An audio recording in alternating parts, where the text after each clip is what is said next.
Hello,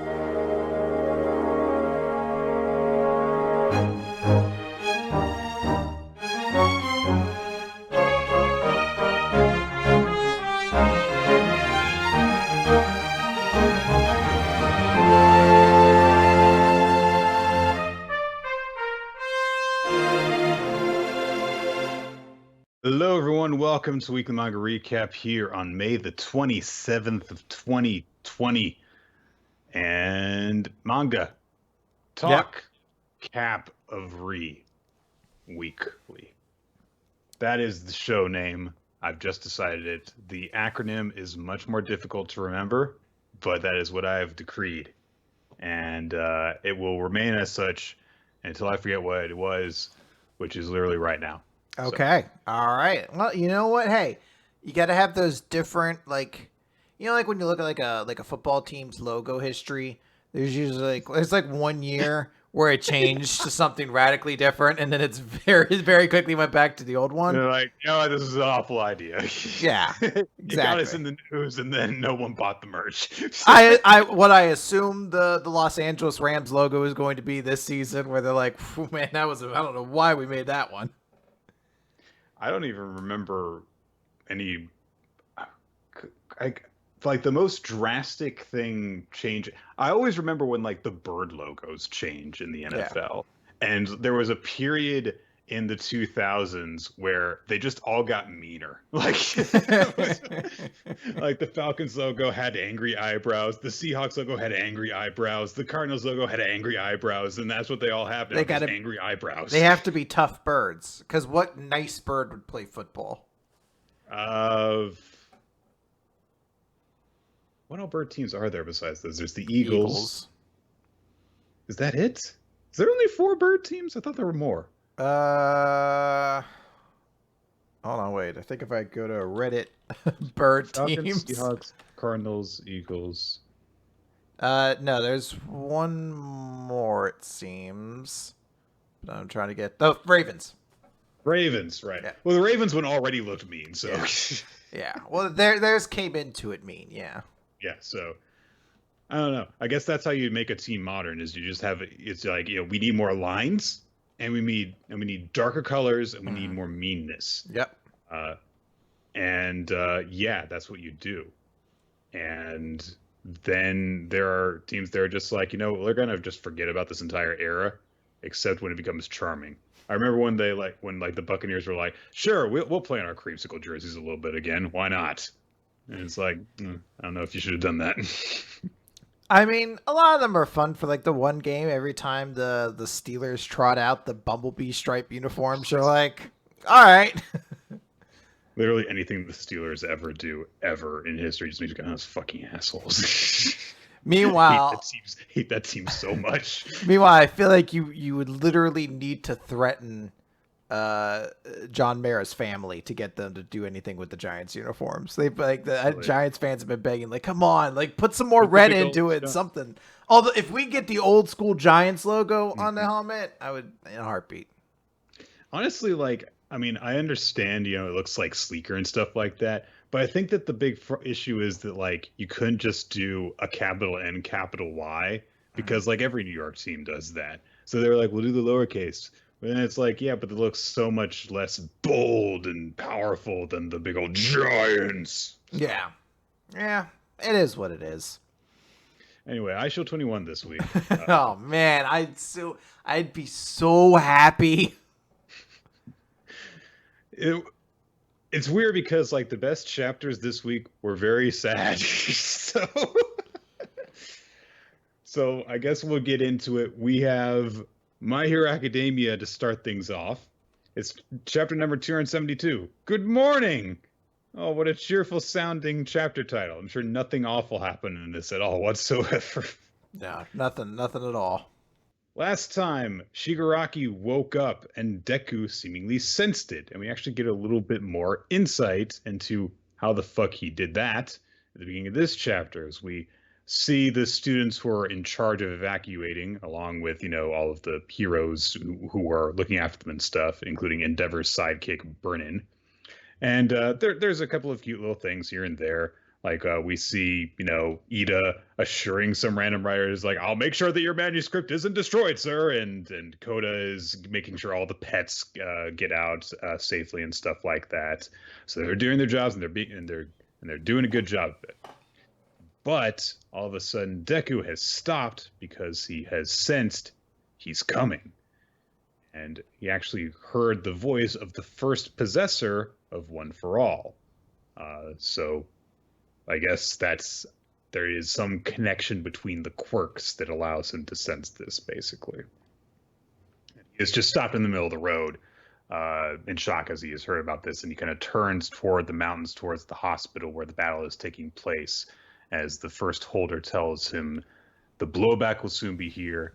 We don't have long to speak. Freed from the shackles of humanity, his power now swells. A transcendent one is coming."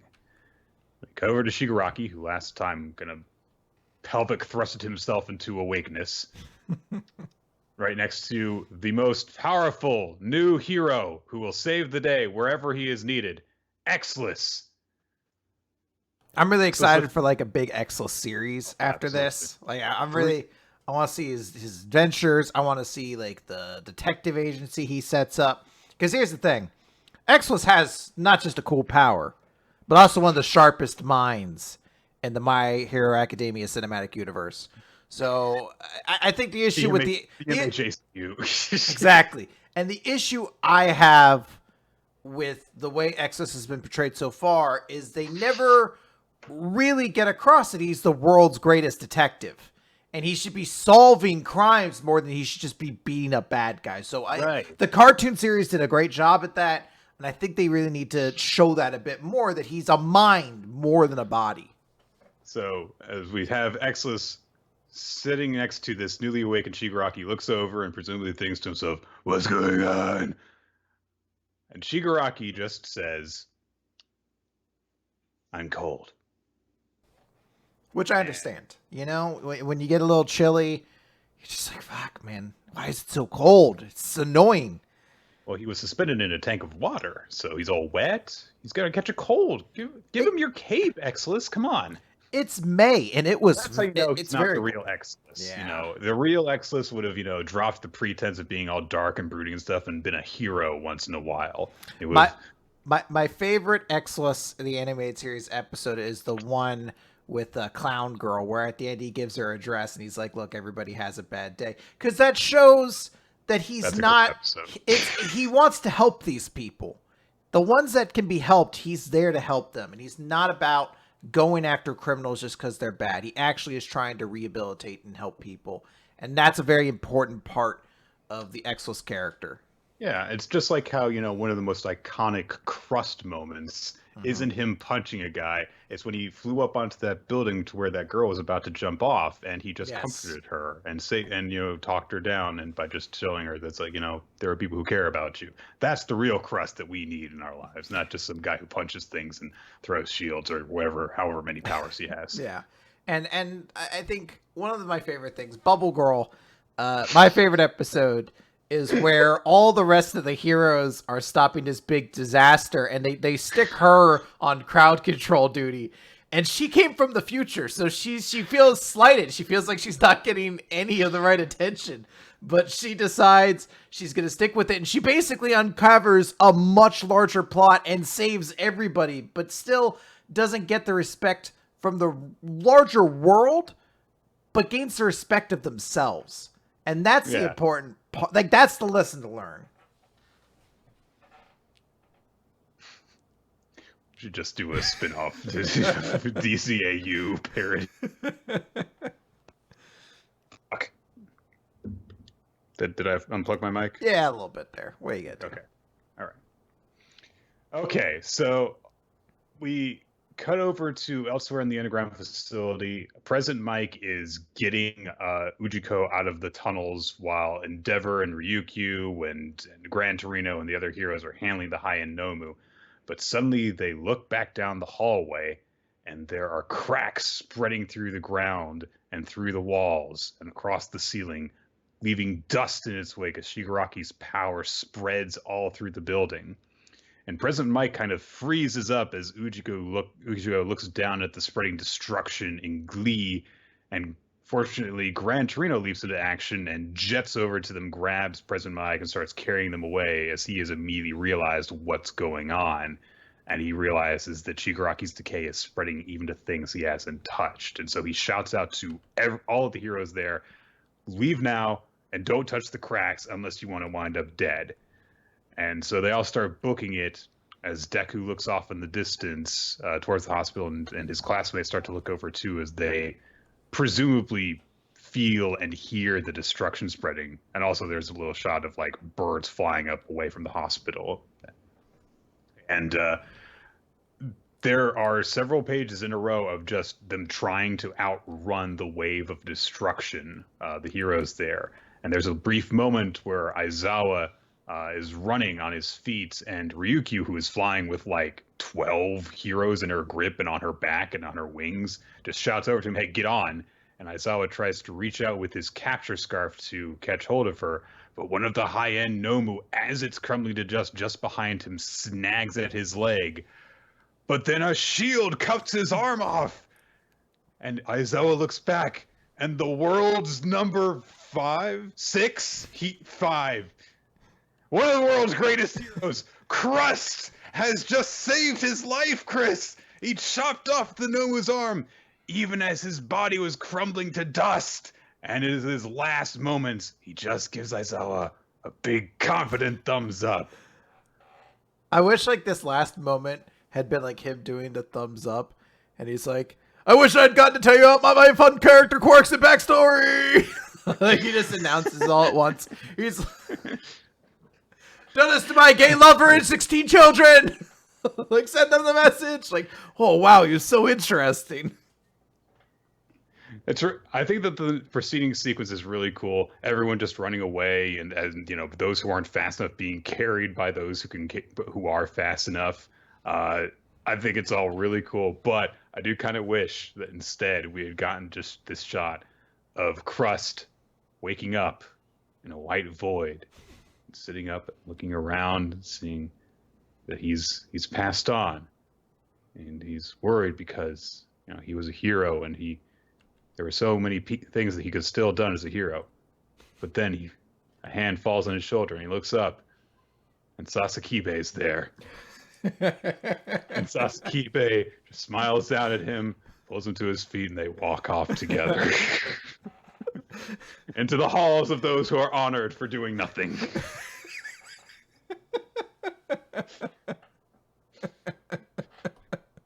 Like, in my mind, I just want it to be like, it's like that meme where it's like, someone's like they got into heaven, they're like, was I a good something something? And they're like, no, right. I was told you were the best. And I want that to be a thing. Like, is this where the good heroes go? No, this is where the ones go. And it's called Mehvin. Like, it's not a bad place, but it's just... They start to pass through the gates. They're not pearly white, but they're also not, you know, gates of hell or anything. They're just kind of, you know, metal gates. And yeah. They're made of wood. They're wooden gates. But there's also a placard overhead that just says, "We were there too." like you see, like, it's basically just the downgrade version of heaven. So like you see like a delivery truck going up there, and it's got like Pepsi and Coke, and they're like, no, that's going straight to heaven. Mevin gets like RC and diet. Yeah, like Shasta Cola. Like, oh, I mean, I guess it's soda, but it's diet caffeine-free store brand soda. He's like, I guess it is. It's still free, right? They're like, it's carbonated, I guess. Yeah, it's rarely warm. Sometimes it will be warm. Mevin's not perfect, but then again, neither were we. Okay. So people rush away from the wave of destruction. We see, some more heroes crumbling to dust in its wake. We see Washer, I think, summoning bubbles to try and get some of the hospital patients to safety. So that's a cool little touch. And then we cut to the Wild Wild Pussycats and Pixie Bob turns to face the wave of destruction. And for a moment, I was just like, what the fuck is she doing? What does she think she's going to accomplish? But then she casts up a wave of earth, and I'm like, all right, that was her powers. And the wave of earth blasts against the wave of destruction, and you don't really see what the result of the clashing quirks is. In fact, a lot of stuff is left unsaid in this brief moment. You don't know who the hell got out of the hospital, who actually escaped from the building safely. For all we know, literally every single hero that was anywhere near that building is dead.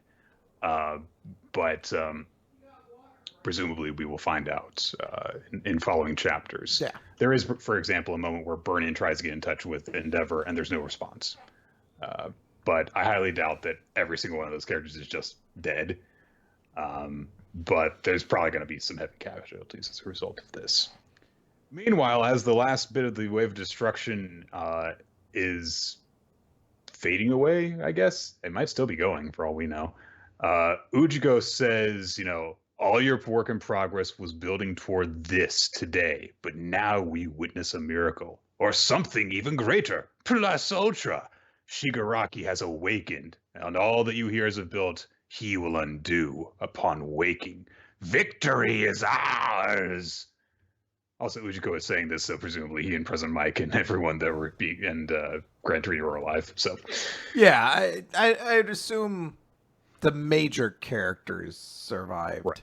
So probably Gran Torino, Endeavor, Mirko because Endeavor was carrying her, Aizawa, and thus everyone that Ryukyu was carrying. And Exless, he summoned a laser eye shield around. He was at ground zero, but I believe he summoned a laser eye shield around himself. That is one of his powers. He pulled a Chica and just... Yeah. So one of the reason why is because we need him. They still haven't gotten to the episode where he teams up with... who do you team up? He needs to team up with Mirko, because she's an atheist. She doesn't believe in God. But this is all basically a giant elaborate reference to the Defenders series. But she has to team up with Grand Orca, and they have to do this big event. And at the end of it, Gang Orca's dying, and Gang Orca's been doing everything because he believes he's kind of turned over new leaf because he believes he's going to get his rewards, his just rewards at the result of this. And as he's dying, he's like, Gang Orca get just resorts now, and that's a question of faith, of religion, of spirituality, and Mirko doesn't have any of that, so she's hesitant. But as she looks at Gang Orca's weak eyes, as he's sorry, like, you tricked my too many Justice League references alarm. Oh no! Anyway, he gets his just rewards and dies.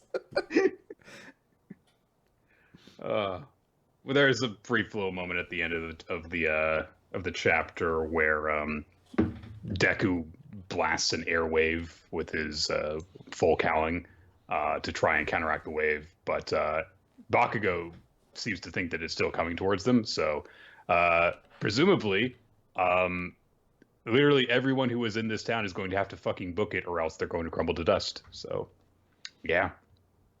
All right. We are going to move on from here, not to another chapter, Chris, but to one shot. What? That's right.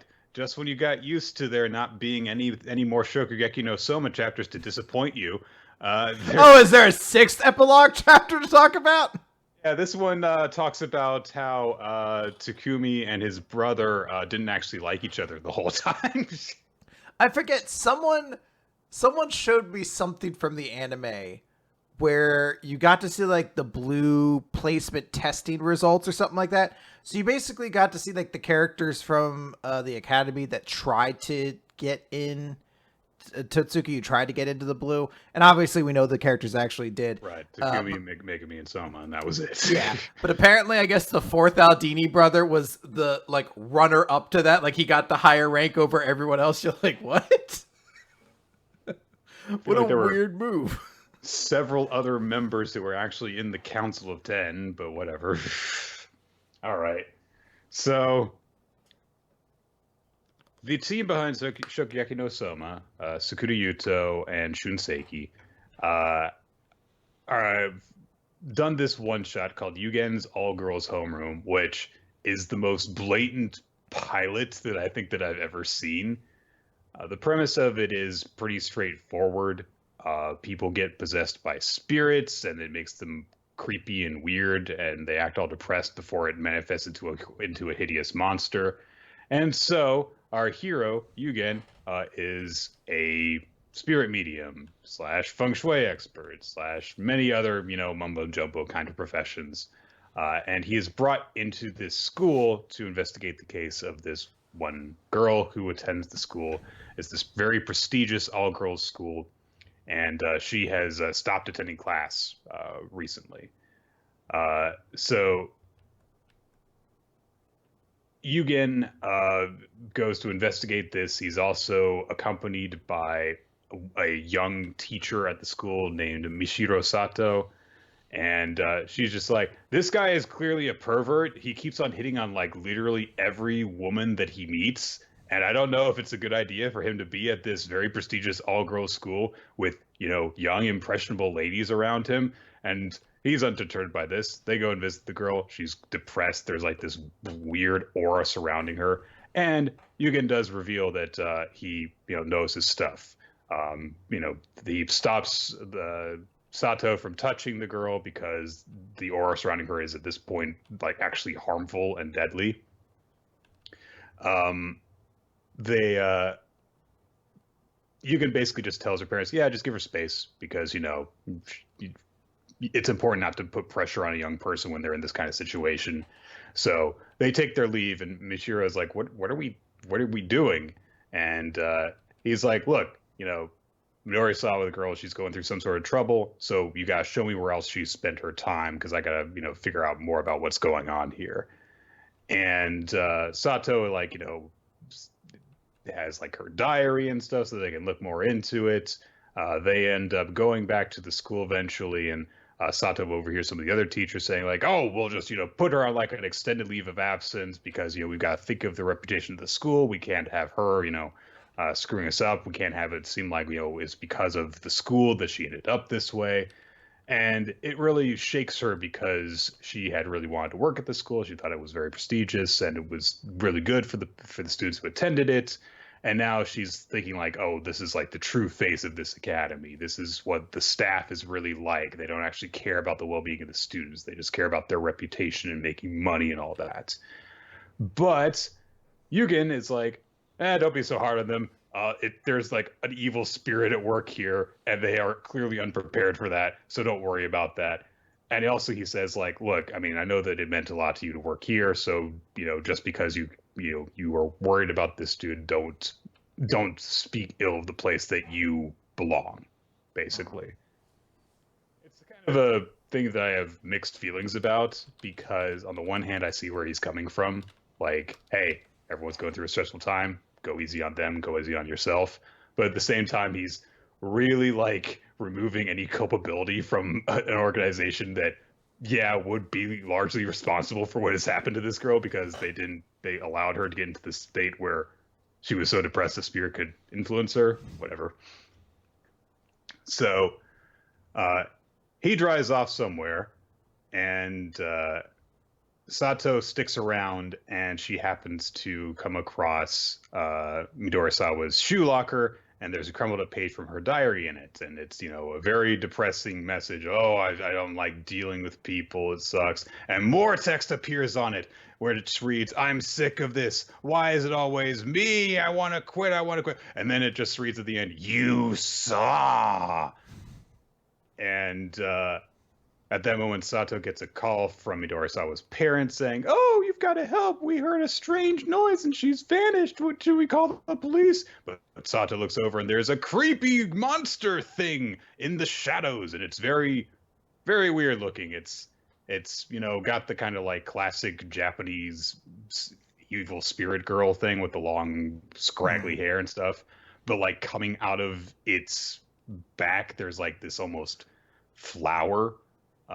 There's this pod in the center of his body, and it's almost like its body has split open in the middle to allow for this pod to be there. And also it has like 6 arms and 6 legs, and the legs form a weird like flower cluster. So the spirit shambles towards Sato, but Yugen dives through the window in like a very odd pose in midair. Did he crash through the window head first? Yeah, he just slammed his head through there. You know, it's very majestic after the moment. In the moment, awful. Just like, why did I do that? Why did I do that? Yugen starts fighting the spirit, and he's like, "Oh my gosh, she's beautiful, Midorisawa. You look spectacular." And Sato's like, "What the fuck are you talking about?" And Yugen's like, "Oh right, normal humans can't see the inside. Her body may have turned into a haunt, but her spirit, that's begun to shine with a glorious light." And we see that inside of the pod in the creature's belly is like this kind of spectrally glowing Midorisawa. Yeah. And so Yugen fights the demon thing. He does a lot of typical exorcism things. It does look kind of cool at certain points. I like when he summons his Shikigami thing and claws open the pod so he can actually expose Midorisawa's spirit. And that's when we get the whole, oh right, the team who did Food Wars did this because the girl's mostly naked when he takes her out. And he's like, nameless haunt, you must pass on. That is your punishment for touching this young lady before I had any chance to meet her. And of course, Midorisawa immediately faints afterwards. And we cut ahead to 2 days later. And Sato is greeted once more by Yugen. And then Midorisawa shows up and she's attending class again. She's recovered. And she says, "Hey, Mr. Yugen, I wanted to show you something. Look, I'm wearing socks that have a little pattern on them. The rules say that we should only have solid socks, but I'm technically breaking the rules a little bit. But anyway, I saw them a few months ago and I thought they were cute and I wanted them, but I couldn't find the courage to do it, at least not until today. Do you think they look odd?" And Yugen's like, "Well, I know nothing about clothing," because a running gag through the chapter has been that he just buys whatever the guy at this store tells him to buy and then wears that. "But I think they look good on you because the shine of your spirit has grown brighter," and that's proof that it's good. So she's like, "Yay!" And she leaves, but before she does, she says, "Oh, you don't need to be so formal with me. You can call me by my first name if you like." And she blushes and then runs away. And Yugen's like, I should note her down as a potential bride. And Sato's like, "What the fuck?" But then, in the last minute twist at the end of the chapter, it turns out that there is an entire class that has failed to come to school because there is bad feng shui in this place and evil spirits and all that stuff. So Yugen is hired on the spot as a temporary teacher, the temporary homeroom teacher of this class, and is tasked with exercising all the spirits so that they will all attend and stuff like that. And he says to himself as like a bunch of evil spirits loom over the class, "I can't wait to see just how beautiful you all are." So there's a whole thing going on in this where Yugen's big thing is that he sees the beauty within people. So, he doesn't care about how people physically look. And so when they're turned into hideous monsters, he can still see the good spirit dwelling beneath all of that. He wants to help that. And that's all well and good. It's still really weird to have a teacher coming in explicitly saying, "I want to find my bride at this high school." And it's kind of a thing where Onizuka did that a bit, but he was always the butt of the joke, and B tended to be pushed more towards actually of age people. So I don't know. This is weird, and it's I feel like I would be more okay with this if it didn't have that kind of angle going for it. Regardless of that, it's also another spirit exorcism series again, if it's going to become a series. I mean, it looks nice because Shinseki's art is really good, as always. And I think that that's an important thing that'll separate it from, stuff like, Bone Collection, which looks ugly as sin. But I don't know.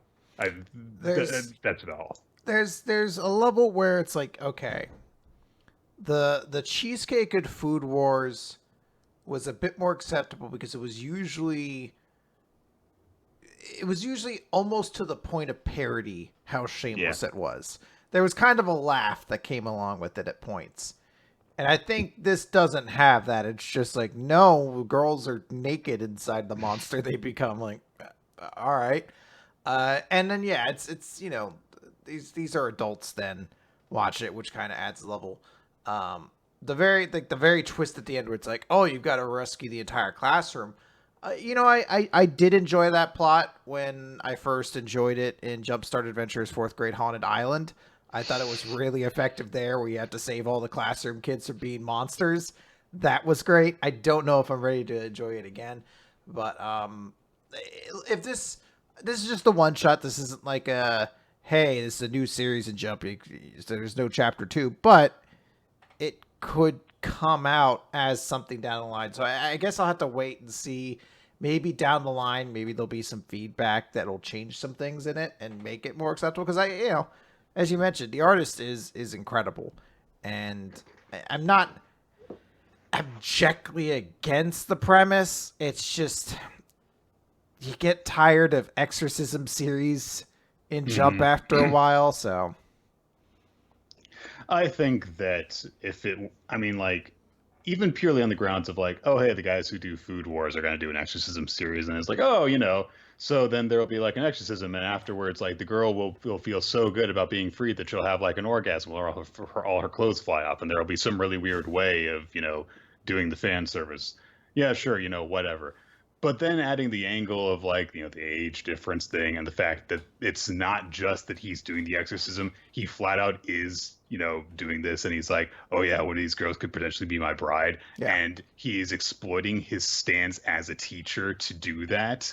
That's fucking weird. So Do you remember the series? I think it was called Lock On, about the guy with yes. the camera.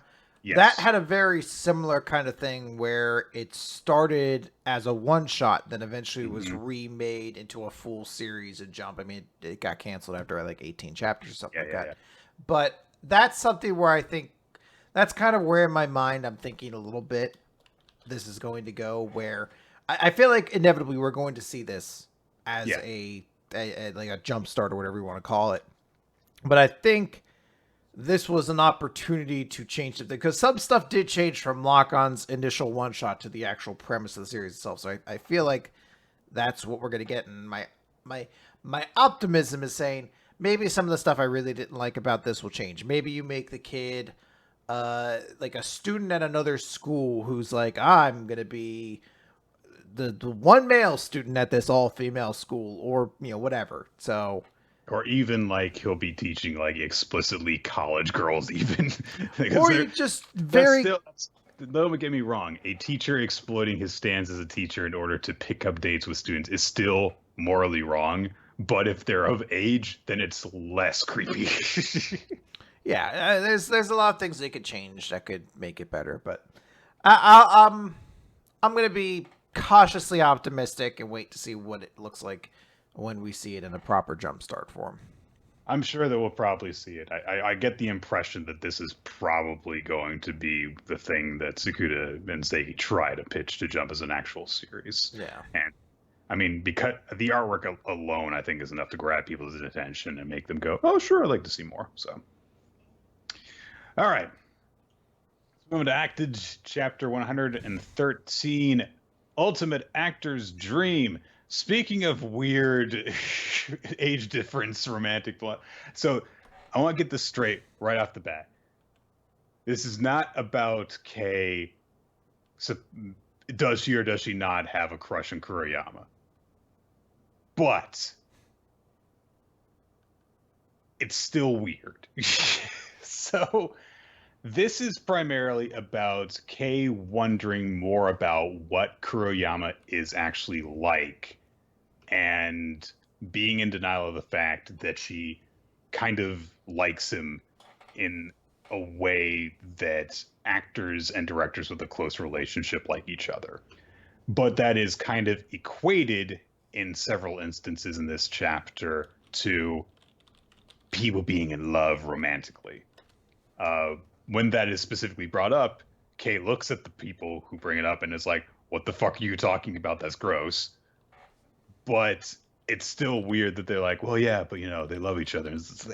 Look, all the stuff that we've seen, like in Hollywood lately of like, directors and producers and etc. who have exploited their position of power over a young up and coming actress in order to get what they want out of them, or else they'll sabotage their careers, makes me not want to ever think about anything in that regard of an older director having any kind of intimate, and I don't mean like intimate touchy, I mean intimate close relationship with an actor who is young and knew the business. Stay away from that. Stay far away from that.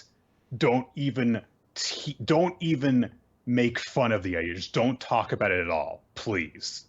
So yeah, that's what that's what the running thing through this chapter is. There is other stuff going on, like Kei is trying to find like some of Kuriyama's movies so that she can watch them and get a feel for his kind of work. And she can't find any in the video store that they go to. And so they're like, okay, hey, let's go ask this employee. And they're like, hey, do you have any movies by Sumiji Kuriyama? And he's like, oh, Kuriyama the director? Yeah, I know them. And we don't have any. And like basically everywhere they go to, people are like, oh yeah, I saw Kuriyama's films a long time ago in a small theater. So they basically can't like find any evidence of his work anywhere, basically. How old is Kuriyama supposed to be? 30s, I guess. 35? I guess he could be like 20 years. Because in my mind, when they're like a long time, like it's not like you're like, oh yeah, Martin Scorsese's films from like, I don't know, like the 80s or something. Like, yeah, there's some old ones or something like that. It's not like the dude's like 70 or 60 or something like that. I mean, I don't know. Maybe these like video store employees are like all in their mid 20s, and so like 10 years ago to them is like, oh, it was forever ago. So. Yeah, dude, that was like a decade ago. If it didn't have an Avenger and Infinity Stone in it, I didn't even watch that movie. Just a little bit before we started up the call to talk today, I saw a post on Twitter that someone had replied to, and the prompt was like, did anyone have ever imagined when they were like a little kid of being a YouTuber? I'm like, oh my gosh, being a little kid when YouTubers were a thing. Jesus Christ, I'm old. Like I was already like 16 when YouTube came around at all. Yeah, YouTubers being a thing. I remember in high school, like going to YouTube, and that's where you sit there and you're like, well, I'm gonna wait 40 minutes for this video to buffer. So that I can watch the new episode of this anime. Yeah, I'm gonna watch the new Red versus Blue, or I'm gonna watch this weird internet musical meme or whatever. And I guarantee you that if things change back to then, people would realize like, no, YouTube's usability actually is a little bit better now. I mean, every single update it does get worse, but it's better than it was then. Yeah, it's been scaled up since then, So, there is also a moment where like Kei gets kind of defensive over Kuriyama's work because like the guy that they talked to when she asked like, hey, how was that movie? He's like, I didn't really get it. And so she, was walking off later that night by herself and she's thinking, just why do I feel so annoyed by that he didn't get the movie, And she also remembers the conversation she had with Kuriyama like forever ago, where he said, in order to make one film, we search for the 1 in 7 billion people. What I want to see is your love. And, she remembers all the little interactions they had where he gave some advice and he helped her to take a step forward and stuff. And again, she thinks about that one employee and she's like, what the fuck was his problem? Fuck him! But then she like catching herself like, why am I angry about this? Why do I care? I don't care about him, Babaka. So then she gets a call or a text or something from Kuriyama, meets him in public in quote-unquote disguise, which is sunglasses and a hat. Clearly she should just gave up on the running everywhere idea, I guess. Well, hey, she's been watching more movies. She finally saw any Marvel movie where a character needs to hide ever, And all they do is they put a baseball cap on and glasses. No one will find Captain America. Who it's could not like he's a giant slab of beef. Yeah, who could spot him? Who could spot a 6'5" super Adonis walking through the crowd if he has a baseball cap and sunglasses on? Wait, could that be him? No, he's making out with an incredibly hot woman that he was supposedly spotted with. Nah. I know Captain America. He would only ever make out with America. So. Yeah. Or people from that one family. Remember when his love interest was like the daughter of like his actual love interest? Wasn't that fucking weird? Anyway. That was definitely someone was like, this is how they do it in the comic book. And then the next movie, they're like, nah, you know what? Fuck that. That sucks. He gets his actual happy ending. Fuck you. So they talk casually for a little bit. They're going to the movies or something like that, and Kay asks him like, "What, you have time to take me to the movies?" Kuriyama says, "Well, it's part of my job," and they also have a conversation about like how going to the movies should be special. It's I don't know, it's weird. Anyway, so Kuriyama asks her as she spots the poster for the film that he has just directed, Tampopo, which I'm sure is the only time in this entire episode I'll be saying that word. And he flat out asks her, like, so you haven't seen any of my movies, have you? And Kay's like, no, come to think of it, I have not. But I was just thinking of seeing a bunch of movies independent of the ones that you have made. I don't care about you, Babaka. So they go in to watch it. Okay, chapter over. It's a little bit of an exhausting chapter. You kind of got into one of the big parts. It's definitely a very uncomfortable thing to be touched upon, the idea of like a director actor relationship. Not to say that those can't work out. I mean, there are some relevant ones in Hollywood today that are still out there. To my knowledge, I think Helena Bonham Carter and Tim Burton are still together. There's things like, they're not. Oh. Nope. I guess that's never going to work out. It was the entire plot of the movie Marriage Story as well, so it's always destined to fail. But also he's literally twice her age, so yeah. I mean, obviously that's a level of it. We could definitely explore it though. You can still tell a story about a confused teenager who has seen someone she really admires in the artistic field she's chosen, and has confusion over where her feelings go with that. I try to ignore a little bit of it because when she's just like, this guy doesn't like this movie store clerk doesn't get his movies. It's either because I love him, which is exhausting, or it's because she's like, no, I respect his opinion so much. You must be stupid if you don't get it, which is pretentious. So I'm trying not to, I'm like, you know what? I was a teenager too at one point. I'm sure I had shitty opinions. I know I had shitty opinions that people shouldn't have taken at face value.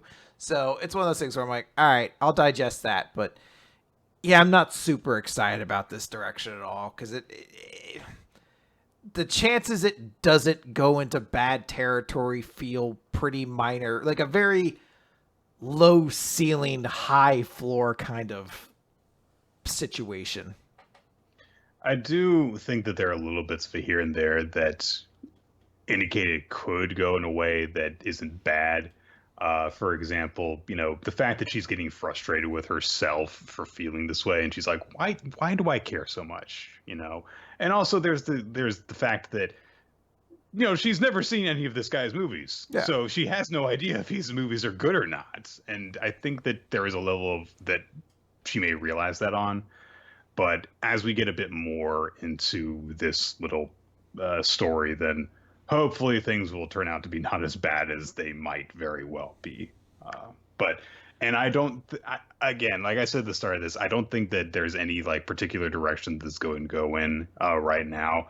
But alarms went off when I was reading this the first time, and I was just like, no. So that kind of colored my perception of this. But when that kind of stuff is brought up at all, like, yeah, it's an uncomfortable thing, and it's a bad thing. So, yeah, in that way, let's talk about Eden Zero, Nick. Chapter 94, Chris Rutherford. Who's Chris Rutherford, Nick? I've never heard of him before. Literally, I saw the chapter of this and I was like, Chris Rutherford, that name like sounds familiar. And I tried looking it up and I didn't get any results. And I was like, what the fuck? What's Chris Rutherford? And then I'd find out and I'm like, what the fuck was that? Well, it's weird because in my mind, I mean, isn't Chris Redfield the character from Resident Evil? Yes. So in my mind, I'm like, is it intended to be a reference? Because it feels, the words sound very, like they have a very similar mouthfeel. So, but that obviously that's translated for different languages. Maybe it's not. Chris also was brother to Claire Redfield, I think. Yeah. So. I don't want to go out and say that's the connection. It's just that's the first thing my mind came to. Of course, we have to talk about Eden Zero's first page, which is the Pino's analysis, this time about Hermit. Her special thing is Tsundere, which she has a 4 in, which has not really ever been a factor in Hermit's character. I understand at the very start. I think Pino's making some of these up. I think Pino just has a ridiculously bad judge of character. Like I want like her to do Draken Joe's one, and like his special thing is like cuddliness with animals. You're just like, what? All right, I also think that the dislikes humans ... but not anymore, is horrendously lazy. Like just the lazy, that makes that entire introductory arc for her like sound like the most asinine fucking cliche thing that you could have given a character trait. It's like, she dislikes humans but not anymore. It's like, fuck you. It's such a bullshit way of describing it. You could have instead told me like dislikes being compared to Hatsune Miku, and that would have been better. But I think they want that to be the comparison. I think in Hira's mind, he's like, any day now, they're just going to start putting Hermit in all those video games instead of Miku. Then she's going to be on, and then she's going to be on David Letterman. I don't know how to break this to you, sir. He doesn't have a show anymore. No, my one chance.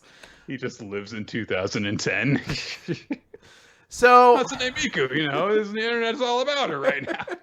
People can't stop doing it. You like those memes where it's all the drawn faces of characters and they're like LeMay being excited for Hatsune Miku, and he's like, like those things 2008 all over this place.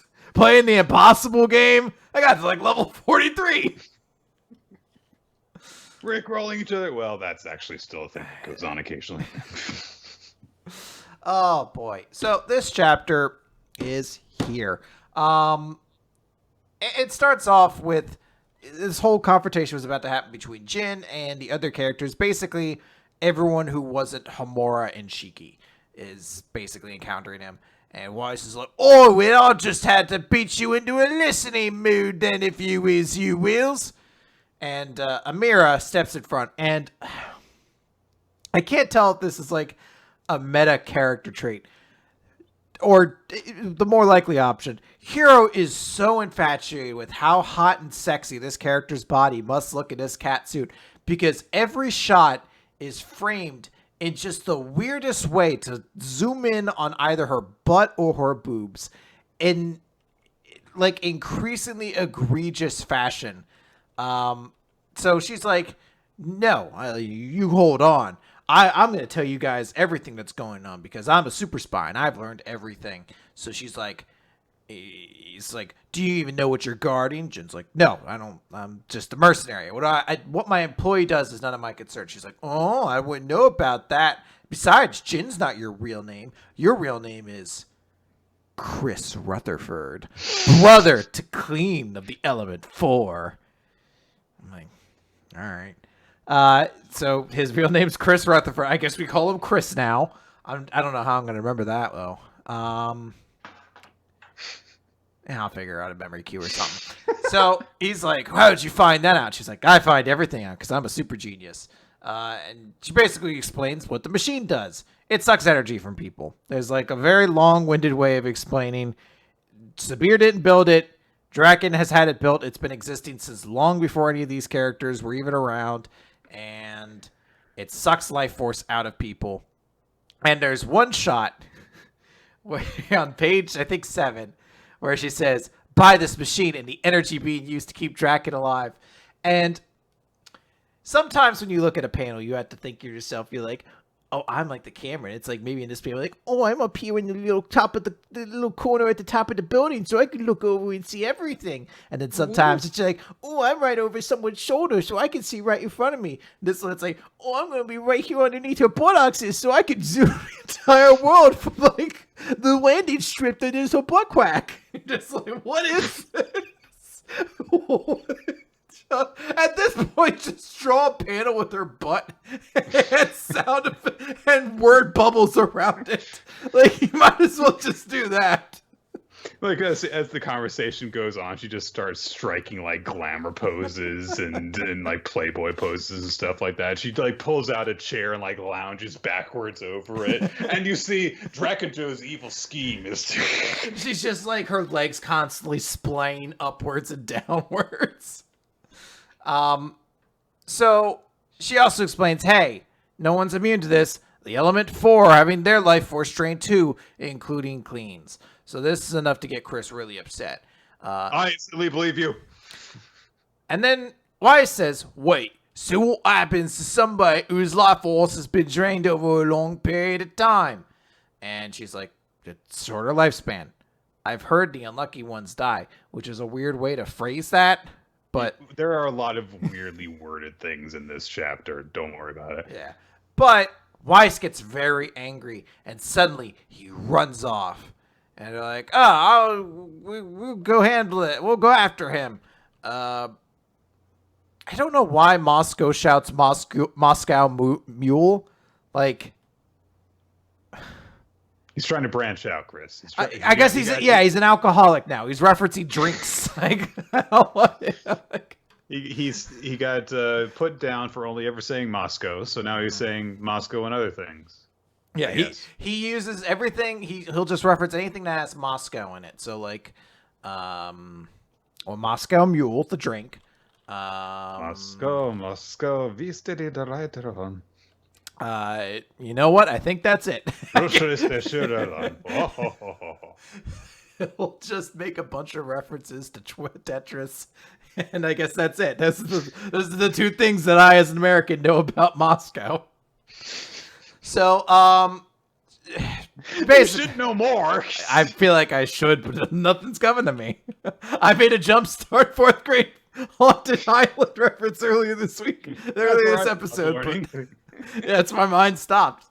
Amira's like, no, you guys stay back here. We need you to stop the device. And they're like, wait, can we stop it? And they're like, no, there'd be no point in stopping it because he'd still have all the energy. We need to put it in reverse and give people their energy back. Very much like Mega Maid, sir. She's gone from suck to blow. It's one of those things where like, shoot the giant sky beam. If you do that, all the enemy forces will be destroyed. You're like, yeah, I guess, sure. This will just solve every problem. So, of course, Hermit's immediately up there, and she's like, I figured everything out. I'm going to start hacking. But you need to destroy the blue terminal over there. And, Jin's like, I can't. He's kind of like resisting it. But they're like, pride is a mercenary. Yeah, they're like, could you destroy it? He's like, I don't know. But Sister's like, she pops up on the screen. She's like, don't worry. I'll save Cleans. Help us out. And he's like, I can't betray, but I always said I'd protect my sister. So he immediately destroys it in one blow. And then, the Hermit starts hacking. Let the hacking begin! Cut down over to the fight between Shiki and Drakenjo. Shiki isn't looking so hot, but his energy levels are rising, so he might be doing overdrive, I believe was the term it was before. He hasn't quite gotten there. He's getting close. But Drakenjo rather, just grabs him. He's like, I see you're about one step away from overdrive, but keeping you alive would not be in my best interest, so I'm going to kill you. This is an ether gear reaching its critical point. This is overdrive. And he turns inverted color scheme, basically. Yes. And that means he's scary. So he just starts turning Shiki to stone, which is kind of weird because I didn't know if, like, it seemed like before doing this gave you, like, powers beyond. And I kind of thought he could already do this. If he touched you, he could just turn you to stone. But maybe he couldn't do it on living things before. Anyway, also his overdrive turns him into a lizard because he has a tail now. Yeah. There's a lot of weird moments in this chapter because I'll go into more detail when we actually have to finish before I talk about how awful this is. But there are a lot of things that are just like raced past in order to set them up and then resolve them. But then there are little details like, what does Draken Joe going into overdrive even mean other than he am stronger now? Are there, like you said, are there things he can do now that he couldn't before? But then there's the whole issue of, I mean, there is the implication that the entire reason that Draken Joe has those casinos and clubs and everything and this entire massive ship full of people is actually so that he can drain life from them in order to live longer. And nobody mentions that at any point during that whole explanation of that device, which seems like it would have, been a really effective thing to say, if you just pulled back and showed the entire ship, like the entire reason Draken Joe travels this way is so that he can actually live on. He doesn't care about any of these people at all. But no, just right past it. So yeah. So Shiki's arm's being turned to stone. But I guess before it can completely turn to stone, or maybe his one arm, I guess we don't see it. I don't know if his arm's stone or not anymore. Anyway, Arsenal flies down, punches him in the head. Shiki's like, why are you here? And Wise is like, so you're the one who killed the person who meant the most to me. So there's another weird line there. You killed the person who meant the most to me. Okay. It's because next week we're going to find out about Wise's tragic backstory that wasn't really kind of hinted at all that much until this point. No, we didn't really have any indication at all whatsoever that this was a Weiss arc. I thought this was a Rebecca arc. I mean, I guess it's a way to be like, hey, here's some more stuff. And also to like kind of define what is supposed to have kind of separated Weiss from old Weiss that we know of. But yeah, I'm kind of excited because I do kind of like Weiss from like as the Sanji-esque kind of character of the group. There's like some fondness there, but it's just there. There's a couple of chapters this week that really made me think, that they're just, the kind of series that like have the setup and the payoff in the same chapter, and that gets really frustrating sometimes because there's nothing really to get invested in because it's always paid off immediately. And this in particular was a really egregious example of that, where you have this whole thing of like, here's this device that Draken Joe is using, and we're not actually going to take any time to actually settle on what that means because now Gene, whose real name is Chris Rutherford, has decided to ally with us because he wants to save his sister. So he wrecked the thing so that Hermit could hack into it, and now we're going to hack it.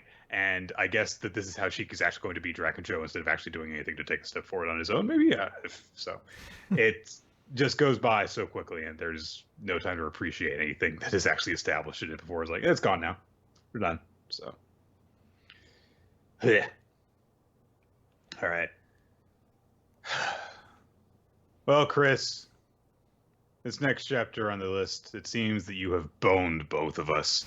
So, Bone Collection. Oh man, I had like a fever dream where last week I used my veto on the podcast and I like forced it into the recap. I'm glad that is the reality we live in, right?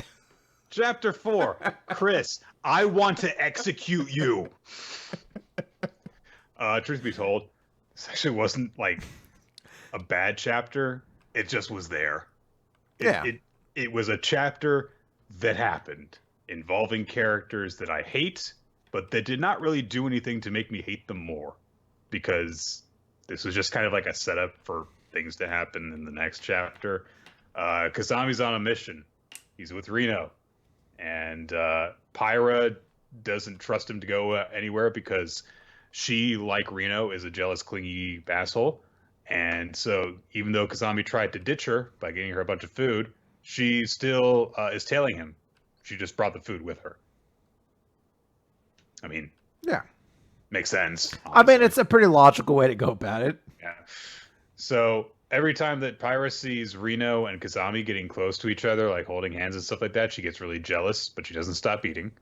Um, and then Reno is like, you know, I thought that you might have used the yokai spell again. I'll explain since you don't know. How does he not know this? He's the one who used the spell. Did no one tell him?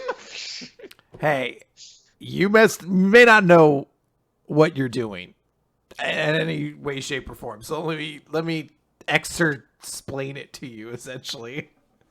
Listen, you should buckle your seatbelt. Because I told you to. But here's this ticket for not wearing your seatbelt. Wear your seatbelt. Why? Because I told you to. That'll work. Yeah, add it into the manga. Just write it in on page 11. Just staple it over everything that was going to be there. Buckle your seatbelt. So the explanation is thus.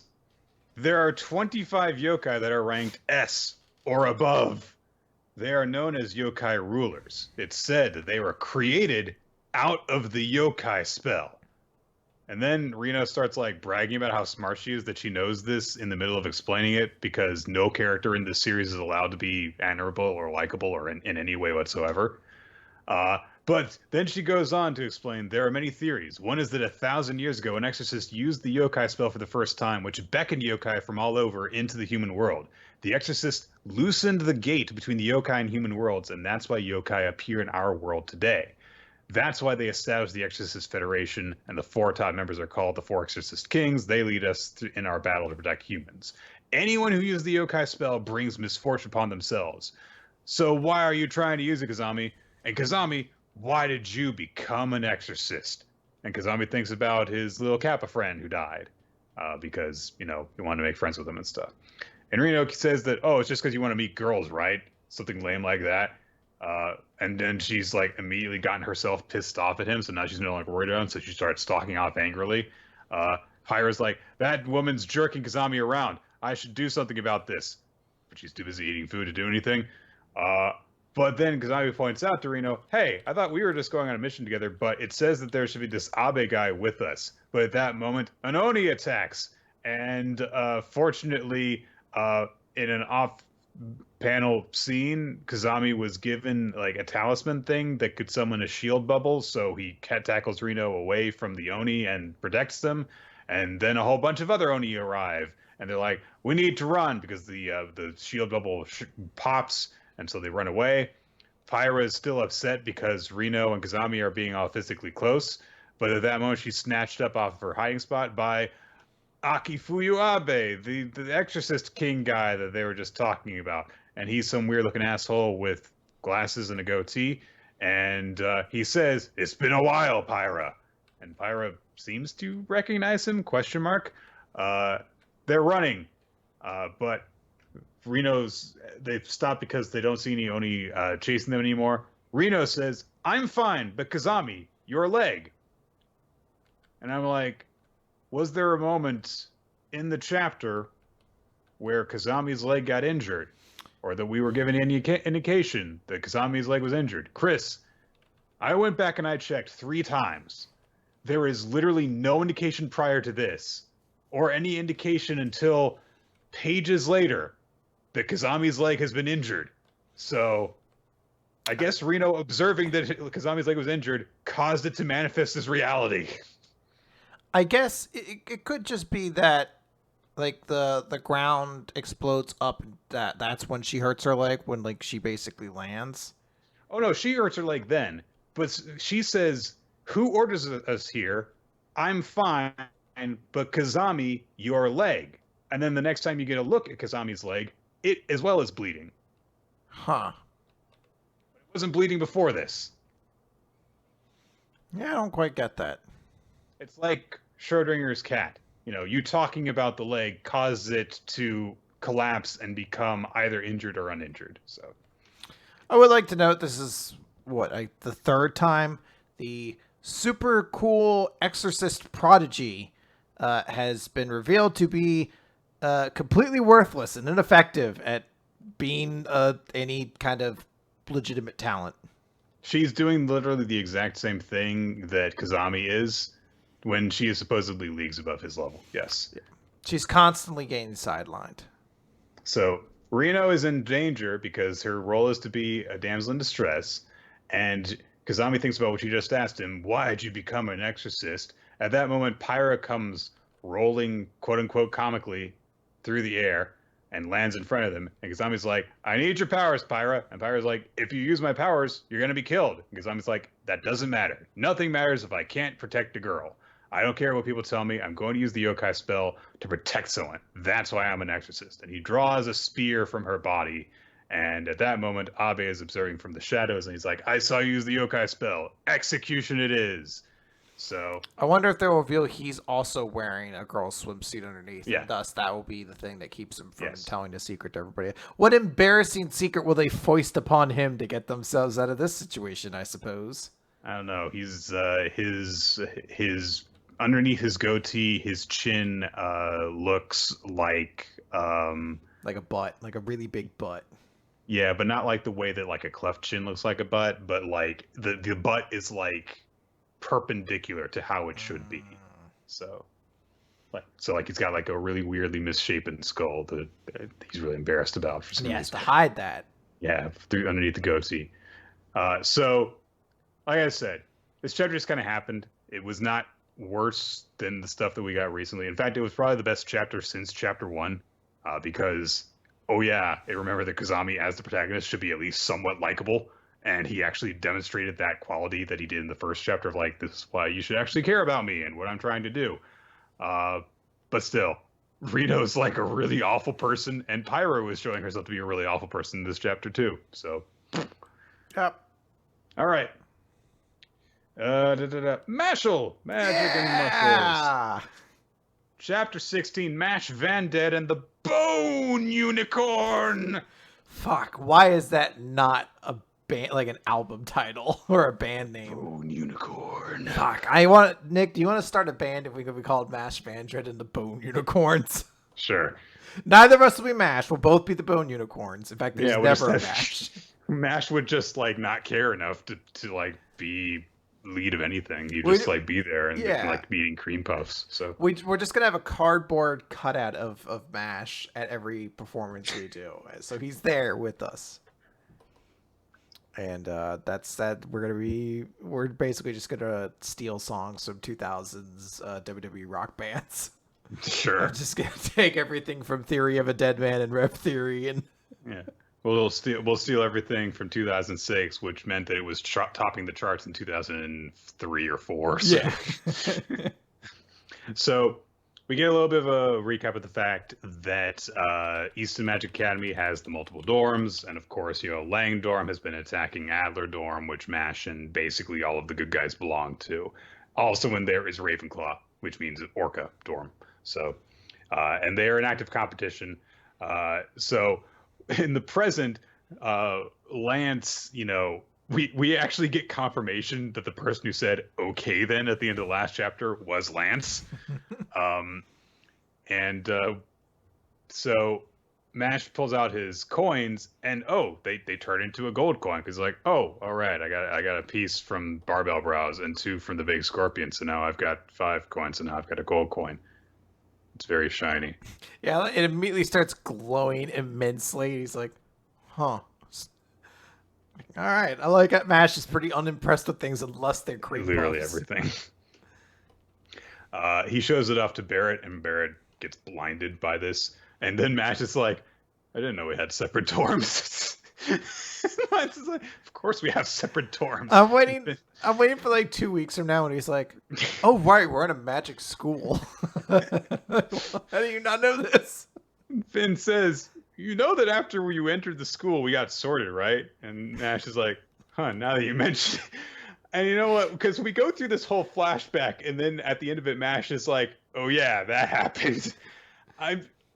So this is like the perfect excuse to like retroactively establish things, because then Mash can just What are you talking about? How did we get here on this battlefield? And then we get like the entire flashback that explains how the battle was set up, and then we'll be like, all right. It's perfectly in character for him. He really doesn't care about anything unless it's cream puffs or his friends.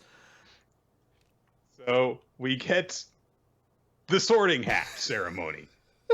Look, I love how shameless it is. It's fucking like, part of me is like, it's because the series is doing very, very well still. Like kind of shockingly well, based off of how it keeps kind of ranking and jump. It seems like there's a lot of higher up sort of favoritism toward, not favoritism, but support for it. I'm like, can they make this into a series? Because won't J.K. Rowling be like, all right, now hold on a goddamn second? Yes, renowned Crunchyroll subscriber J.K. Rowling. Oh, well, all it takes is one fucking nerd to start messaging her when the anime gets announced. So like, this no one will do that. Yeah, no one ever just rats out things to fucking people online. And then she'll just be like, trans people aren't actually the gender they say they are. And they'll be like, oh, okay, actually. I forgot. I used to not respect you because you came up with stupid fucking story twists. Now I dislike you because you revealed yourself to be kind of not the very in touch person. But still, like, because people were bringing up like, oh, Dragon Ball was like a Journey of the West. Like, Journey of the West is public domain. Like, yeah. Major studios have the rights to the Wizarding World of Harry Potter. So, I think that there are enough differences that they'll get away with it. Basically, like a Magic Academy where you're sorted into different dorms and stuff like that. There's enough ideas there that are very basic that they're gonna get away with. I want MASH to start. You know what they should have done is, instead of calling them Lang and Orca and Adler, they should have just been called Osiris Red, Raw Yellow, and Obelisk Blue. So fuck, they should have done that.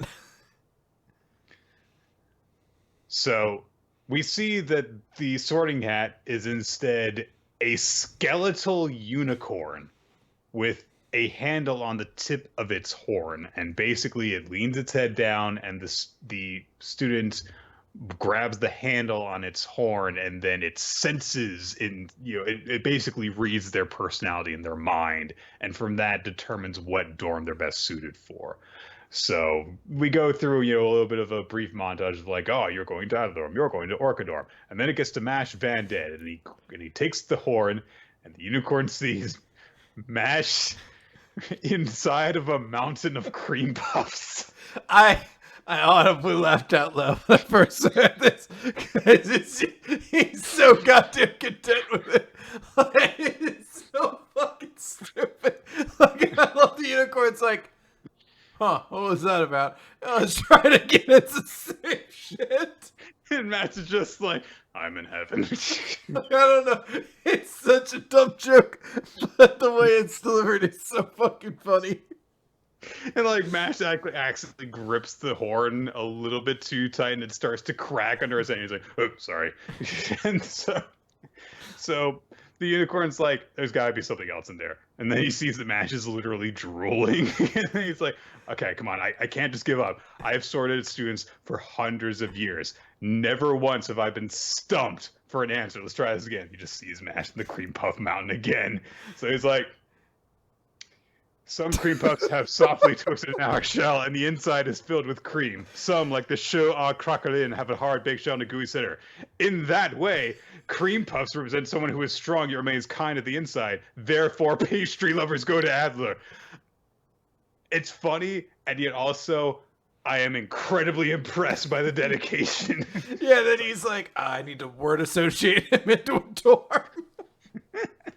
And Mash is just like, all right. Sweet.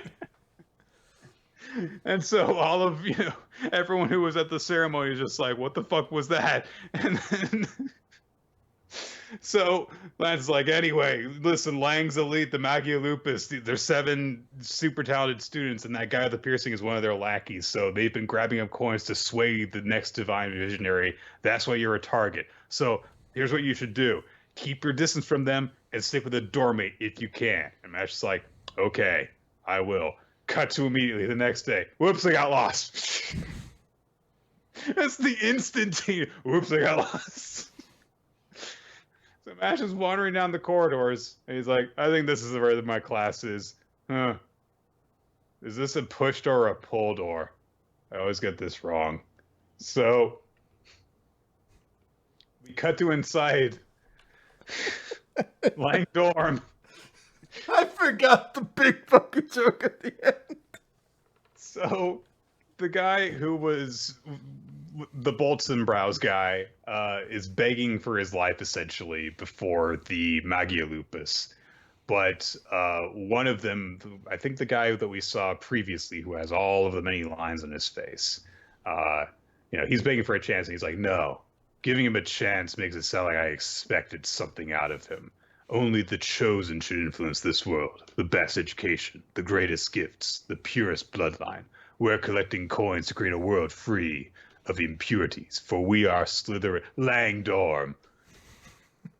And he turns the guy into a giant puppet, which is horrifying, honestly. Yep. But he tells him, you won't have to shoulder that burden anymore. And the guy's body is kind of lifted up on invisible strings and stalks over to join a long line of other puppets who are all wearing the Academy's uniform. So I'll be surprised if there are very many people left in Langdorm outside of these 7. So the puppet master guy declares the divine missionary should be me, not that awful riffraff from Adler. Right, mother? And he's holding a tiny little baby doll in his hands. Oh. And he starts to keep on going on a monologue, but then all of a sudden you hear, hey. And of course Mash is at the door, and he's accidentally ripped the door off the hinges, and he's like, you're talking to a doll, right? Oh, so I may have broken your door. As he's holding the door in his hand, I may have destroyed your door. Come on, man. And I love that the dude's response is like, thank you for bringing that to my attention. Like the guy, this is the guy who's still dead set of like, I am the evil one he won't be thrown off by Mash's actions. So he's still like, yes, thank you for bringing that to my attention.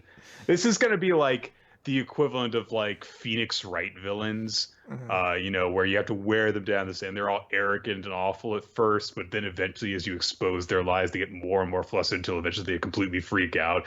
Mashle's version of that is eventually people just get fed up of Mash being a completely brain dead idiot obsessed with cream puffs until they just like lose all semblance of who they were before. Like, why are you so stupid and so muscly?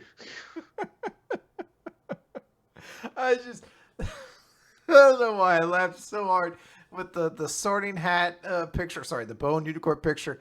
But then just the shot of him opening up the door. And the first thing being, hey, it's a doll you're talking to? Also, I may have broken your door. It's just, I fucking love this character.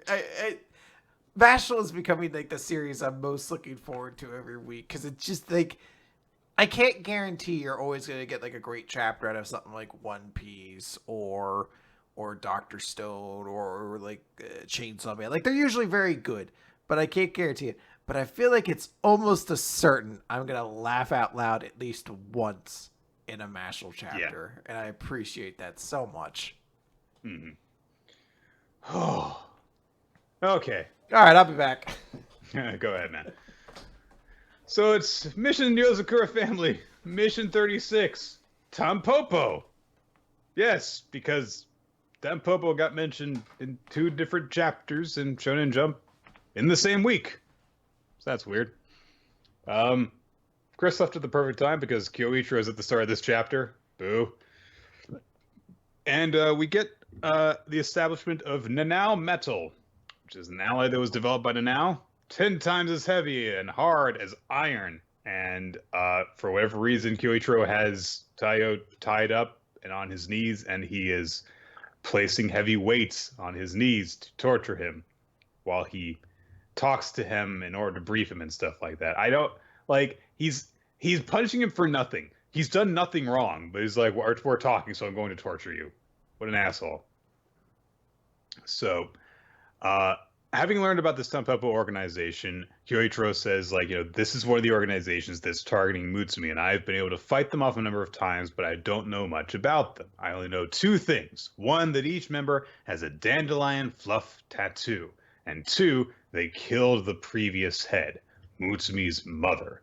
And I've used every information network available to the family, but I've never been able to catch them. I've been plagued by all these negative emotions for many years. I'm gonna put more weights on you. But now we have a clue. Your family were victims of Tampopo too, and I found out your father worked for a medical equipment company, so I expanded my investigation into the entire medical industry, and I found out that there are all these various medical field professionals who died in unexpected accidents, and I managed to find a contact that they all had in common, the director of the Kawashita Medical Office, Makoto Kawashita. So I don't know if this guy is actually behind everything, but clearly he is a person of interest. So he gives him one last little pep talk saying, they killed the ninth head, Mutsumi's mother. They killed your family. Now Tampopo is after Mutsumi. Don't you want to uncover the truth about them? Though I don't even think I need to ask. And so we cut ahead to Mutsumi and Tayo arriving at the Kawashita medical office. And they go in and they're disguised as a very elderly couple. And so Mutsumi is disguised as an elder wife, pushing Tayo, disguised as a very elderly man in a wheelchair. They go in for a medical examination, which means that like this is the most amazing disguise ever because like they go through a freaking checkup and Tayo is like spending the night in the hospital. How no one like realized, wait a minute, this guy has the body of like a 16-year-old. I have no fucking clue, but it worked, I guess. So they're proceeding through, this. They stay in the room for the night and stuff like that. And Tayo, of course, has to have fucking old people hospital food, which I'm sure is great. And Musumi's kind of teasing him while she, plays the part of an older wife and stuff like that. And she says, oh, it would be nice if we could have a peaceful retirement like this in real life, just live out our last days unconcerned with assassinations and bounties and stuff like that. And Tayo says, maybe it would be good if we grew old together and if one of us has to see if one of us did have to see the other one off, I hope you see me off first because I wouldn't know how to go on living if you weren't there. And of course, Tyler kind of like catches himself a little too late that he just said something incredibly cheesy, but Mutsumi, really appreciates it, and she gets very lovey-dovey with him for a second. He's like, I say that again, and Tyler's like, oh no, I'm too embarrassed, even though we're married and we know we love each other and stuff. I hate manga romances and shonen. So that night, Kawashita is being seen up by one of the doctors. Tayo is trailing him, still in the old man disguise. He sneaks into the director's office and starts investigating some stuff. He uses, a fingerprint that he got from the checkup in order to, hack into the guy's computer. And he finds, Tampopo. There's something called the Some Yoshido Project. There's information on the Yozakura family. And there's an information that reads, the biological mechanism for the Yozakura the Yozakura's birthing talent is the protein somanine that is found in the blood of the current Yozakura head increases the speed at which cells divide and the threshold of the division. This is the primary factor behind the Yozakura family's elevated 5 senses and physical abilities. Since the somanine is effective even when ingested by those who are not Yozakuras, their blood is viewed as a powerful doping agent. No synthetic method of producing somanine has been developed. In order to mass-produce biological weapons and to formulate distribution networks, it is necessary to obtain the means by which somanine is produced. Mutsumi Yozakura's heart. I'm sure that there will be no complications to doing this if you try to do it in reality. But yeah, so Mutsumi is a target, of course, for this organization. At that moment, Kawashita sneaks up behind Tayo, slashes at him with a scalpel because he's a doctor. It rips off Tayo's facial disguise, and he's like, oh, wait a minute. I heard rumors you were alive, but I never expected you to make it all the way here. You never know how life will turn out. And he says, it doesn't matter if it's an individual like you or a family like the Yozakura family, no one can stop us. And Kawashita's got the Tampopo tattoo thing, like right on his fucking neck. So I don't know if he like took a patch of his skin off or something, because you'd think that if it was on his neck, it would be very easy to spot. I've seen Cody's tattoo. It's not something that can be covered up easily. Anyway, so Kawashita tries to stab into Tayo's chest with the scalpel to kill him, but it shatters as in order to mimic an old person's slow movements, Kyoichiro forced him to put a Nanao plate inside of his clothing, and so it acted as a protection. So, hey, it was Chekhov's Nanao plate. Hooray! So Tayo decrees, I don't care about revenge. I just want to protect Mutsumi. He takes out his taser gun, shoots the guy, but it doesn't work. And there's a big flash of light. And as the guy starts off a flash bomb, and he says, since you extended your life a little longer, be sure to cherish it.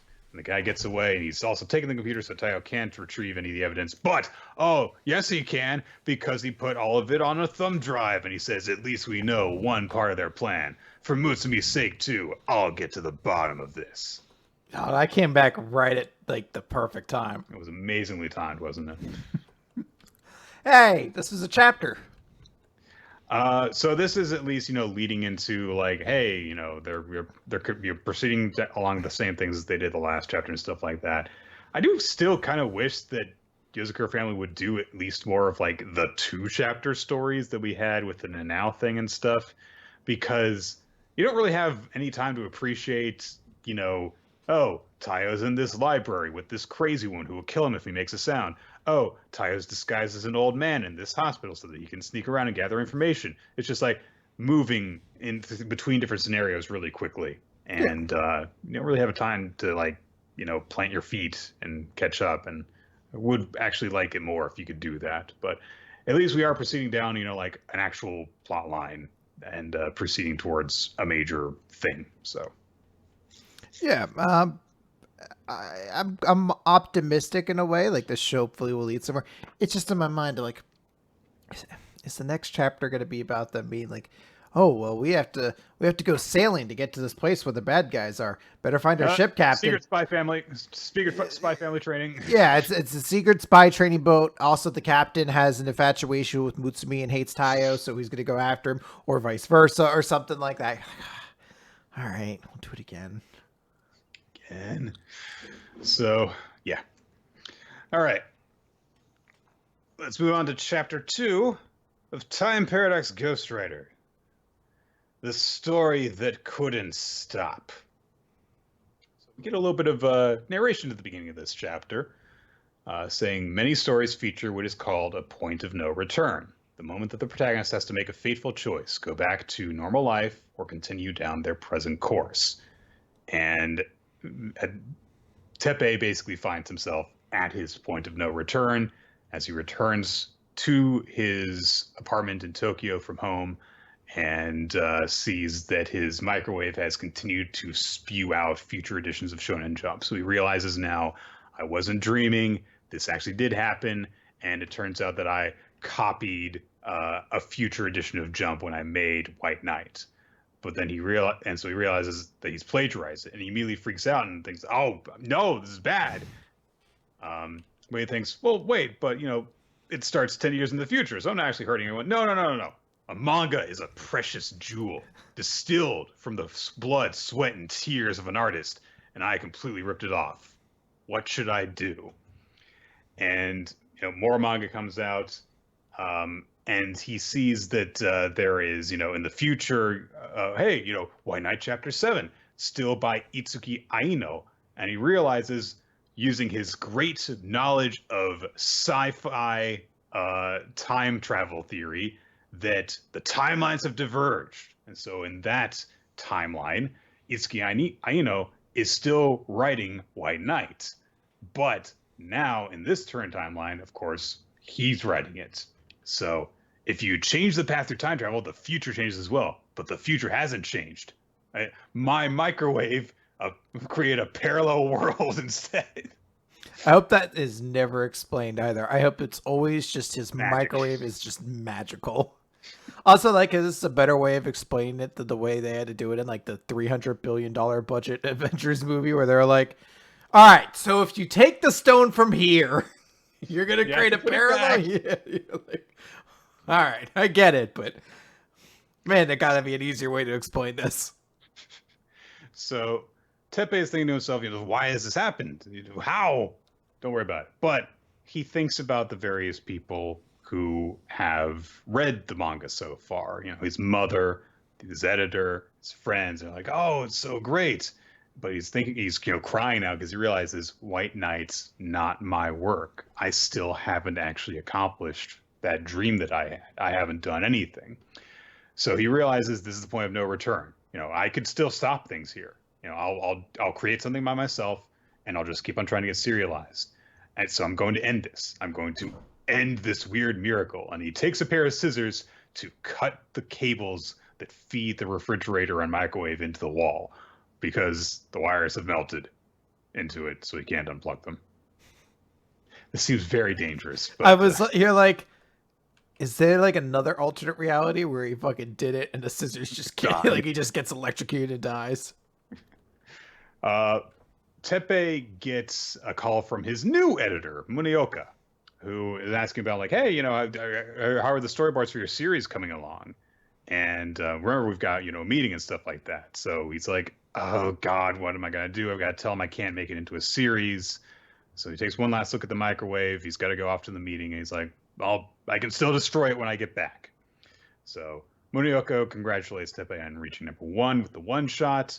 And he's like, listen, I only conceived of White Knight as a short story. I don't have plans to make it into a series, so I'm sorry.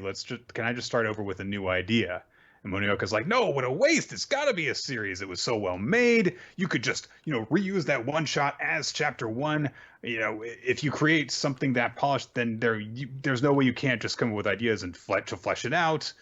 And Tepe is, starting to get more and more torn as he thinks about it. But he's like, listen, no, look, I just don't feel the desire to draw it. He's trying to reach for any excuse possible. But then Munioka's like, but what about the hero Kazuma's dream? And the heroine Sora hasn't been saved. You're just going to leave that promise with his master unfulfilled? And come on, these aren't just, empty lies to sell books. The story of these characters, they're all alive. They live on the page. They breathe within our hearts. And Tepe's like, oh my God. Fuck. And so he tries to be like, look, no, I'm a rip-off artist. Look, no. And so he starts trying to come up with a new excuse, but Munioka pulls out a paper bag full of fan mail for Tepe after one chapter. And he's like, oh, there's all this. We've never gotten this much for, a new artist's debut. And Tepe starts leafing through them, and he gets this flash of all of these people reading the manga and enjoying it, and how many people have been touched by it. And Munioka gives him a pep talk saying, like, listen, I know what you're feeling right now. I'm not going to demand that you give me all you've got, but I have to admit, it looks to me like you're just afraid right now. In the end, you're the one who decides if you'll draw or not. The choice is yours, but don't forget, we'll be waiting our whole lives for this, waiting for the rest of this wonderful story. So Tepe goes home, and he reads some of the future chapters of White Knight, and he's like, oh my God, it's so good. Fuck, it's incredible. And he was going through, and he's like, oh my God, so this was a setup for that. It just gets better and better as it goes on. Oh my God. And then he realizes, as he, stares up at the ceiling and starts to cry, he's like, I have to draw it. So he gets to work. He goes back to Munioka with storyboards for the first 3 chapters, and he's like, I've made up my mind. I'm going to bring this story into the world without revealing the truth. I have robbed the world of a future in which Itsuki Aino publishes White Knight. Now I'm the only one who can give the readers this masterpiece. Why was this sent to me in the first place? Was it a free coincidence? I don't know. But I'm certain of one thing. This is an obligation. I've started the story, and I can't stop it now. I have a duty to see it through. I have to draw with the cross of guilt weighing upon my back. I have to bring it forth into the world until the story reaches its end. So, without getting into what happens at the very end of the chapter just yet, I appreciate that Tepe has all of that guilt that he's working through, And I think that the most important part is that he realizes that that idea that he had was not his idea. Yeah. And so there's still that big thing weighing on him, like, I am still a failure who has not produced anything great.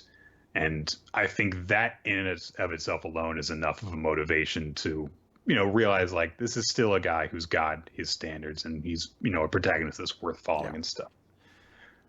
There is also the whole thing where he feels guilty about what he's done. But I think that if we're going to proceed through this premise, we do still need the moment where he realizes that what he is doing here is still not actually the right thing to do. Because it's like we had to kind of get to that point. I mean, you like Teppei because he does honorably try to be like, I can't do this series. Like he tries, like it is one of those things you're like, he can't just come out and say it because he will sound insane because it's an absurd premise. My microwave sent me a Jump manga from a decade in the future. I plagiarized Future Girl, yeah. So he's like, I can't do it. And eventually they keep talking. And I do like how the onus gets pushed on different things where it's like, no, like the editor's like, you have to do it because this is the most amazing. And what about the characters trying to appeal to like the artistic side? And then finally it's like, and look at all the people who wrote in after we published it. They love this series. So suddenly like all these things chip away at his resolve until eventually he starts turning that anger towards his own failures and starts turning it into like this guilt. He's like, I must take this upon myself because I can't let all these other people down with my mistakes. So I'll hold this on and I'll do this. This weird, like, martyr instinct in him. He's like, I'll take all this upon myself and I'll keep doing it. Like, the joylessness that seems to be coming with how he's, like, approaching this. It seems to be a very interesting scenario. And I do like how it works itself through relatively naturally as well. Like it does feel like every thought leads naturally through this chapter. Yeah, once he's confronted by the fact that it's touched all these people, he's like, I've got to keep on doing this now because if I don't, I'll be letting those people down. But the chapter's not over yet, as we get the news that storyboards have been brought into a Shonen Jump meeting. It's been selected for serialization. I was reminded of the power of White Knight and of Itsuki Aino. Itsuki Aino! I know this genius shows up in another 10 years, but where is he today?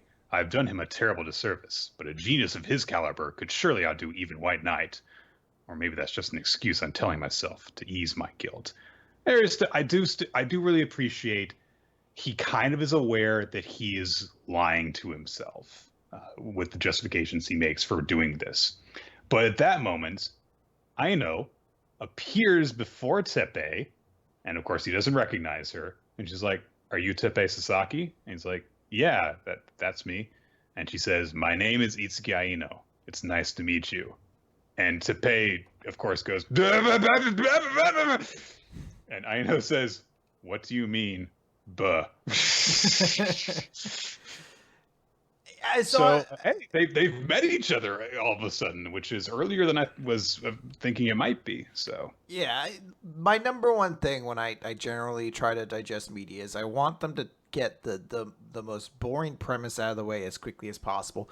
Part of the reason I watched Boardwalk Empire as fervently as I did is because the first episode is all about like a character being like, I want opportunity, and his boss being like, no, you're not ready for it. So the guy goes out and betrays his boss secretly and does all this, and I was like, it's going to be like 2 seasons before it's finally going to come out that this happened. No, within that episode, he like walks up to his boss like, hey, I betrayed you, but here's some of that money back. This is just how business is done. You're like, fucking thank Christ we didn't just go with the most boring premise. And like, obviously, I don't know if that's exactly what's happening here, but if it's just like, hey, these two are immediately going to confront this issue and start doing it, I'm like, that's just a relief in my mind.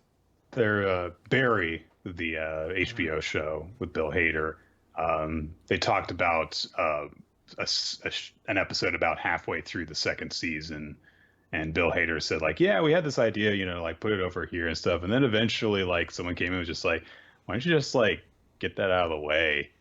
Like here instead. And they're like, yeah, that's probably better just to get that out of the way. And it's like sometimes, writers do work themselves into that whole, oh no, we've got to save it for later. Yeah. And instead of doing it, right now, it's, there is a happy medium between no, wait, and uh, Black Clover and Yeah. Hero series and stuff. So, there's a pace somewhere in the middle, which is not too quick and not too slow.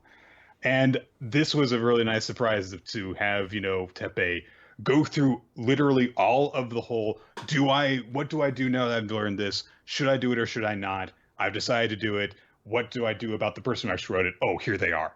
So Yep. this chapter was way better to me than the first one. So I'm really looking forward to the next one. So. All right. Well, Nick, let's talk about We Never Learn, question 159, X equals Thumbelina Supercomputer, part 9. The final part, as it was announced, the Fumino arc is going to be starting next time. So thank God.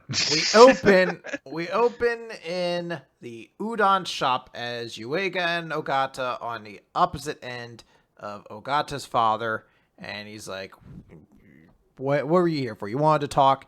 And Ogata just outright says, Yuega and I are dating. And he's like, I understand your anger, because that was the whole thing. The dad was always super protective of Ogata. And he's like, I assure you my feelings for your daughter are sincere. And dad's like, I see. I'm not surprised. She's only had eyes on you since high school. So, I know that you've been burned out with all of the things you've done over a young age. I know it's been hard. But at this point, we're all in this together. If you ever need anything, I'm here. But immediately just becomes like a dad to him now, where he's just like, if this is where we're at, I'm here to support you then. So it's a nice little way to kind of close out that character. But if you ever make her cry, I'll kill you. Yeah, he still has that out there, but it's not even said like a joke, really. It is sort of like a thing the dad would say, where it's just like, I'm here to support you. Don't make my daughter cry. Very clean. They go outside. Ghost Girl's like, oh, hey, that was cool. Just like an engagement announcement. I was like, yeah, just like the actual engagement happened at the end of Aruka's arc. But sure, this is just as good. Sure.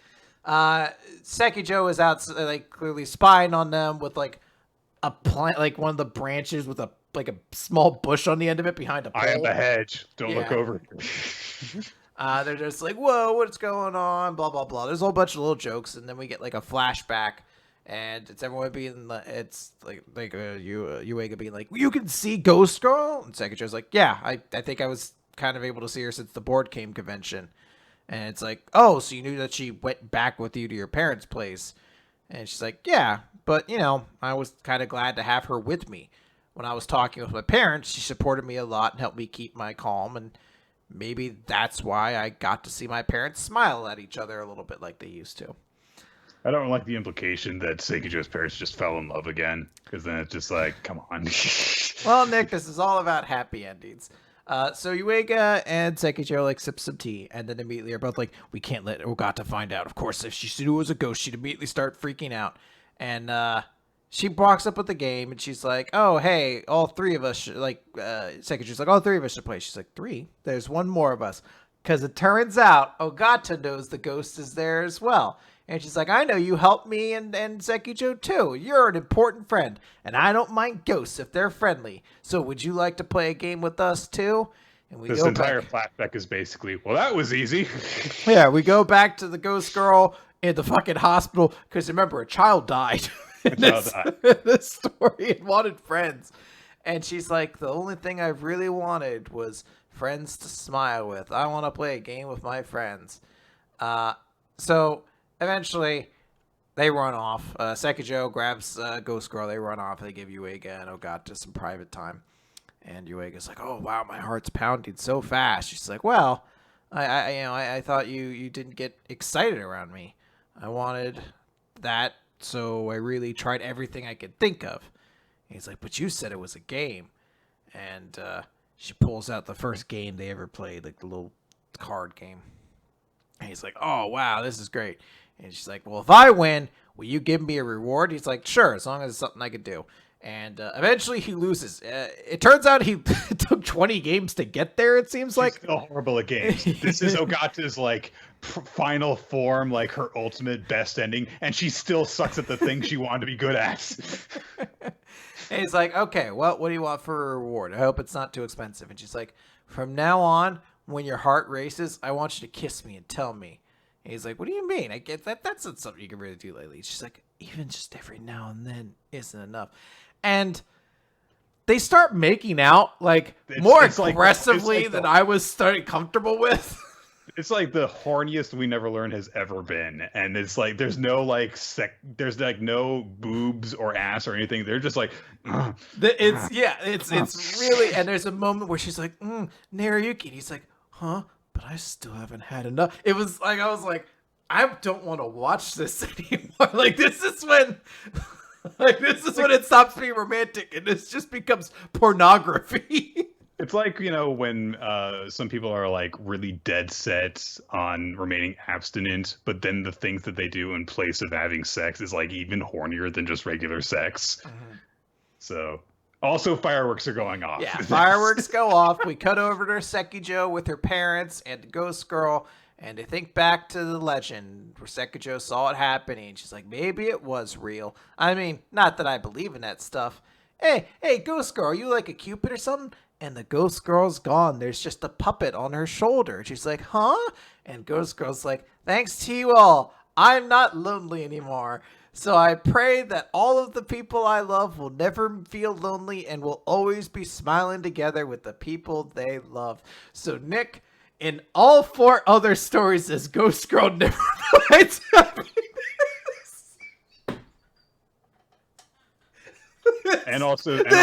That child stays lonely forever. And also Sekijo's parents get divorced and she's sad about it and never talks to them about anything. Yeah. So I had a little bit of a think about this now that this chapter has ended. And my thoughts on what separates this from the Yuruka ending have refined a little bit. Because I actually started to think about it, and I realized that there are more similarities between the two than I initially gave it credit for. A lot of it is mostly just kind of like surface equivalences, though. So, for example, the Yuruka ending featured the kids going to the mountains to have a winter vacation thing. This one featured Ogata and Yuiga and Sekijo going to the beach for a summer vacation thing. There is also, you know, the fact that there is someone outside of the couple but related too closely to them that gets help. In this case, it was Sekijo and also Misao, and in the Yuruka one, it was in the flashback with Yuiga's sister. The big difference between the two that I get is that in the Yuruka ending, there were things going on within the story of Yuiga and Iruka's love story. Yeah. In this one, Ogata and Yuiga fall in love in the midst of an unrelated story, which is the actual story of this ending, which is the stuff with Misao and Sekijo. Like, that's the actual story that's going on. And even at the very end where, like, you know, they're celebrating and happy and stuff like that, it's over the narration of Misao who has just passed on, because that's the actual story that's being told. And this is just happening within it. And so I think that's what the major awkwardness of this is that, like I've said previously, this is not like Rizu and Yuiga's love story. It's just that just so happens to happen while another story is being told. Yeah. So I don't have this, like, my feelings on it aren't as strong as they were at the start, because I do think the ending, for being clumsy at times, does still have that moment where, like, oh, Susui is a very good writer when he's able to kind of connect the dots in the right way. As I said, I really like the conversation with Ogata's dad, where you finally get a moment where, like, this weird, creepy, overprotected dad finally gets a moment where, like, beyond the comedy, there is, like, a legitimate person down there that's like, hey, I didn't want you dating my daughter, but you are, so you're my son, and I'm here to take care of you, and I'll be here to support you. Like, it's like a nice moment like that. And I did mention last week, I was like, the moment where they had that big kiss, it had that swell of romantic feeling. And I think there's, again, moments in here that are nice, too. It's just the last 2 chapters of the Ogata storyline have felt like they've been kind of good Ogata romance chapters, and the 7 chapters before that just didn't really carry that. As you compare it to the Iruka one, where the entirety of the Iruka arc, you're rooting for her. You're like, I see how good you are with Yuega, and I can see how you two have these established relationships and how you want to be together, and like the effort that had to go into getting to her in time. It's a very cliche thing, but they getting to the airport before done over and over. Yeah. Yeah, it's a very romantic feeling. Where in this one, it's the last 6 pages in a chapter is like, oh wait, I have feelings for you. Okay, let's resolve those, and now we're together. Like, it just doesn't have that same swell, and just doesn't feel as satisfying. Well, and there's no tension too, because if you go at it from the approach of, well, what would have happened if they hadn't confessed their feelings to each other? Well, they would have still hung out a lot and held hands occasionally. Yeah. So like, all right. So I guess you just had to really be hoping that they would just have heated, horny teenager makeouts, because if you were rooting for that, then you would have probably been like, yeah, at the end. Because we're gonna probably comment it throughout the rest of these. Maybe the next one's different. Obviously, this is sort of like, there's not enough to make any kind of claims now, because we've only seen one of the endings. But this one definitely was like not canon. Like, every part of it, you're like, this doesn't compare to because there's no real epilogue. Like, the other one actually had an epilogue for the entire cast, and this one was like, I don't know. Firmino has that one moment where she's like, I guess go get him, Ogata. It doesn't really fully kind of resolve anything. There were cameos by the other characters here and there, but yeah, there was very little and that is how their story comes to a close in any regard whatsoever. I mean, it's not as though the Iruka ending had that for every character before that epilogue, because, it's like, you had the moments where like each of the girls were like, yeah, there's Yuiga with the girl that he's with now, and I'm at peace with that. But in this one, you don't get that epilogue where they're like, and now I've moved on with my life and stuff like that. It's just like, yeah, Iruka went away to swim somewhere. She's not here. Those feelings are never resolved, presumably. Look, it's Karisu. She's moving stuff in a school building. Yeah, I guess she's happy now. So maybe we'll see. Maybe the Firmino one's different, but in my mind, I'm like, this one confirmed what my first thoughts were when they announced it. That this is a way to extend the series a bit longer, to give everyone who had their favorite girl their favorite ending, but that truly the Iruka one is very clearly the canon ending, no matter what the pick your ending says. Now, if it turns out that there's an ending where, Yuiga has some amazing romantic epic over the course of 9 chapters, and that's how he ends up with, I don't know, that one girl from Fumino's cheer club or whatever, or something like that. And it's like, oh wow, that was so amazing. That's the canon ending. Yeah, sure, whatever. Yeah, why not? Want to say, last note, I've said this, and I will say it again. Not all these stories have to be the same. Yeah. But it is literally just like observing it one after the other. One was more effective than the other. That's it. So yeah. So we'll see how the Fumino arc goes, and hopefully it'll be fun. So. All right. Dr. Stone. Z equals 151. Time to get stoned! Z equals 151. Dr. X. X-less lives! He's back, and he's a mad scientist now. I guess. So, people are recovering from, the airplane attack and stuff like that. They're trying to think of what to do. And so Senku sends Gen, Chrome, and Kohaku out on a little scouting expedition to try and figure out what they can about what's on ahead. And of course, Gen's being his usual something like, why do I have to go? But he realizes pretty quickly as they're, going through the woods, and he's like, wait a minute, something's off. Yeah. We're being lured in again, just like when we were being lured down the river towards the corn, and we were led into an ambush. He's trying to do it again. And so Gen gets pissed off at these points, because he's like, how dare you challenge a mentalist of my caliber? And he thinks back to the poker game that was held on the ship where Senku got his way and they went for the shorter trip. And he's like, I gave it my all and then some in that game. So if nothing else, my loss was frustrating. 2 losses in a row? No, thank you. I have to do some growing of my own. It's like, Do you like okay, cool.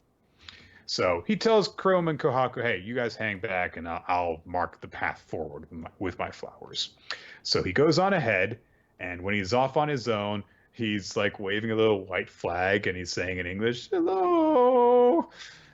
And he's ambushed by the machine gunner, whose helmet once again splits open, revealing their face and their cigarette and stuff like that. And he immediately pats Gen down. And he's like, I'm not carrying any weapons. And he's like, no, but you've got like a shit ton of stuff stuffed in your sleeve. So who are you? And so Gen does a little bit of magic. He's like, oh, you're a magician. Yes! A harmless magician! Yay! So he's like, yeah, I can tell from, touching you that you have strong hands. But that's about it. You're not a warrior, unlike those skilled samurai friends of yours. And he's like, he admits, I was trying to crush you all, but now I've got a whole heap of questions for you. And I bet you've got some as well. So why don't you come and meet our leader? So he starts to lead Gen ahead, and they come across this clearing just by a lake or possibly just, an inlet. But we get little glimpses here and there because there are giant fields of corn. There's someone out on a sailboat. There's someone on a tractor, but we don't really see any people other than the gunner and the person that he leads him to, inside of a fucking castle, a very weirdly constructed castle that gets wider towards the top because that's how buildings should work. So. Gen describes it as a sort of factory. It's like a Dr. Wily kind of castle. Like you see it in a video game where you're just like, all right. That thing's gonna like loom up out of like the shacks around it or something like that on legs. Yeah. So the gunner calls out for Zeno, and the science user of this American kingdom is revealed, and he's got X-shaped patterns on his head from the stone. Yeah, he's Dr. X. I do love, like, we're going to go hard in on this gimmick. So, and also he's got claws. So I've gone back and forth with these claw things. Mm-hmm. I've wondered if they're like stone fragments or if he just put metal tips on his glove. My assumption is they're metal tips. They do have little rivets in them, yeah. But you never know. Also, I guess like every villain that we're going to meet from here on out is going to have claws of some sort because this is 2 in a row between him and Ibarra. So it makes your bad guy very scary. Oh, so scary. Very scary. Oh, I just realized also that there's a stitched pattern on the guy's cloak that looks like X's too. God damn it. Uh-huh. So Gen is like, scientist. They dump Gen's foot and feet in buckets of salt water with wires leading out of them, and he's like, what the fuck is going on? The doctor, Zeno, says, the man over there who for some reason has a bizarre habit of sucking toxic fumes into his lungs, he's smoking, is Stanley Snyder. What a name. It's very American, I'll give you that. So Stan is like this, military guy who I guess is a mercenary who works for him. And he's like, and I am Dr. Zeno! And he puts the back of his forearm against Gen's throat for some reason. And Gen's like, okay, why are you social distancing? But he's like, yeah, I'm Gen Asagiri. I used to be a kind of a magician in Japan. And so as Dr. Zeno spins around to Stan, he's like, they've braved the stone world and come across the ocean like an Eastern-bearing Columbus. Gen looks up and he sees this bizarre-looking machine. And he's like, wait a minute, it's measuring my breath and sweat and it's an EKG reading. Wait a minute. is this a polygraph test or something like that? Oh, you dare challenge a mentalist like me? So he basically just to me is like, oh yes, just quote unquote spills his guts. He talks about like, oh, this place is nothing like the hellish place in the kingdom of science. Our science leader is he's such an asshole. He works us to the bone. And Zeno looks over at the readouts and everything like that, and he's like, huh, yeah, it's almost elegant the way he speaks. And Stan says, so what? Okay, so he's telling the truth. And Zeno says, well, either he's honest to a fault or he's the world's greatest liar. Not a problem. I love both types. Okay. So Gen thinks to himself, like, all right, don't worry, Senku. I'm going to infiltrate this place, and we're going to take it all, and we're going to have all that corn and stuff like that, so we can make the revival fluid. And then Stan just out of nowhere is like, so what you're saying is we should kill this scientist guy leading you. And Zeno says, what is the scientist's name? And internally, Gen is panicking, and you see like what he's actually feeling by like a face appearing next to his actual face, which is perfectly calm and expressionless. And he's like, I can't tell them the truth because if Senku's targeted, then he'll be torn to shreds. I should just name someone sturdy and someone who would find this place. Yeah, the genius scientist's name is Dr. Taiju. See him in a little lab coat. Taiju off back at the ship sneezes because someone's talking about him. So this is odd. It's exciting though. We get this new character. We're getting like the new full premise. As I mentioned last week, like this stuff is kind of very significant because now we're going to find out what the real premise to all this is going to be. Yes. Essentially. Like how are these little small arcs going to go? And the idea of like, all right, we're going to start this one off. Senku is going to fight another mad scientist, basically an evil mad scientist. It's like, all right, cool. I'm down for it. I don't know if Stanley Snyder is the most interesting like lackey, but it still could be pretty cool. I am very curious about this because this is, it's one of those things where, like, based on the way that Zeno's acting, that he's evil and he's the villain. And then they're like, yeah, we gotta kill Senku. They don't know who Senku is, of course. But, I mean, you don't have anything that says, like, yeah, this is, like, what this guy's trying to accomplish and why he's evil. I mean, my going theory right now is that he just likes the way things are and he likes being the one on top and in control, and he perceives another science user as a threat to that. But there's not been anything of like, oh yeah, I like having a harem like Ibarra did previously. So, but I'm sure we'll get the explanation eventually. Darn tootin'. Okay. Chainsaw Man. Chapter 70. Pinch. Pimp? So, oh man, finally getting that pimpin' manga I've been asking for you so many years. Denji looks over Santa Claus, whose body is basically like her head, and the upper part of her torso, and one arm. She's been freezed basically. And Denji picks up one of the puppets and squeezes blood out of it to douse the remaining fire on his head and stuff. And Santa Claus is just like, all right, well, I get how you work now, but I've got a contract with the Doll Devil. My dolls are scattered all over the world. With a mere touch, anyone can be made into a doll and become the assassin Santa Claus. And I expect we'll continue to evolve with the power of darkness and come to kill you again and again. Which I guess explains then that the old guy in Germany was actually also Santa Claus. It's just that at some point he passed it on to Toka, or Toka passed it on to him. So, anyway. Denji says, well, if Santa Claus is coming to town, hope he comes on a weekday, because I get Sundays off. What does that mean? Right. What does that mean?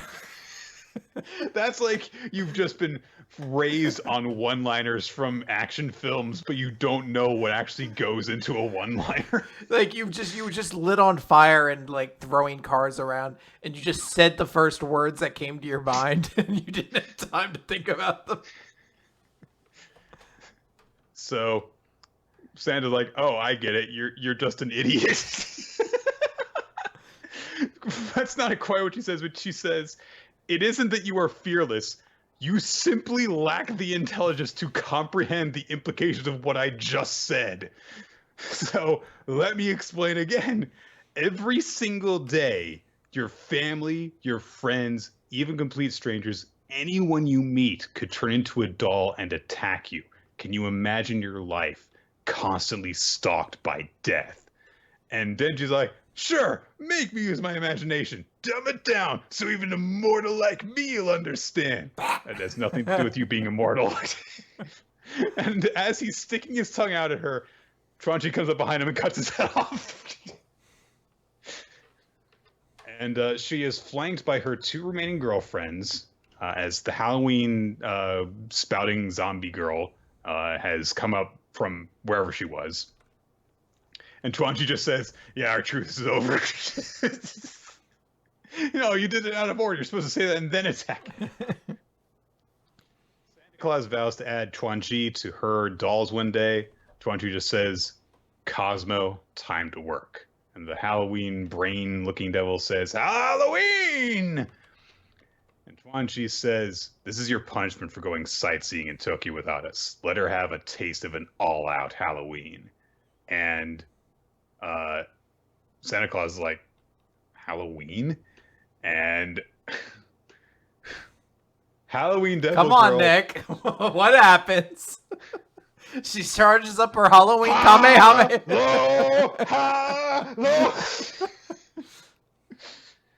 So, people on Twitter and on our Discord server were saying that seemingly what happens is that the people who are affected by Halloween have to say it back to her after she says it to them. As there were a couple instances when Tronchi was being introduced that people started going crazy and saying Halloween after they had replied to her saying Halloween by saying Halloween. That's probably what happens, but also it seems as though Cosmo might have just decided to unleash this wave of Halloween at her, and maybe we're overthinking it. Anyway, she goes, Ween! And Santa Claus, not in her puppet devil body, but in her human body, is in a library. And Halloween Devil Girl is at a desk, looking very thoughtful, with a bunch of books surrounding her, and she says, Halloween. And so Santa Claus says, oh, I get it. We're inside your mind, and you intend to use some kind of psychological attack on me. But it's useless. My mind is connected to dolls all over the world, so your attack will be meaningless as trying to dye the ocean red with a single drop of blood. Are you even capable of comprehending that? And Cosmo puts the book down and says in a normal voice, good evening. I don't believe they say it in a normal voice. I believe they say it like Dr. Fraser Crane has played by. Good evening, Santa Claus. I am the Cosmos speaking. Exactly. That is exactly. There's no need to be so on guard. I hold no personal resentment toward you for the deaths of my companions. To hunt and be hunted is the natural course of our lives. I have no emotions powerful enough to drive me to protest the course of nature. The phenomenon that is about to occur to you is also nothing more than that natural course. Santa Claus says, well, what is that exactly? And Cosmos says, you are about to acquire total understanding of everything in the universe. And as soon as she said this, when I was first reading this chapter, I said, oh, fuck. Because I've seen the awful Indiana Jones film. And also, countless other, examples of it in fiction. Yeah. Cosmo says, you currently fancy yourself to have understood everything through the power of darkness, correct? But everything, as you understand it, doesn't even fill one page of one book of this library. All of the contents of all of the books in this library are about to flow into your mind. And this time you will truly come to understand everything. And Santa's like, what'll happen then? And Cosmo says, once you understand everything, you can only think of Halloween. And all of the books are titled Halloween as Santa Claus falls through this eternal library of Halloween, a book by Cosmo, written by Cosmo, illustrated by Cosmos, as Santa Claus starts going, Halloween, Halloween. And in the real world, her burning up body constantly starts chanting Halloween as everyone looks down at her burning, smoking corpse.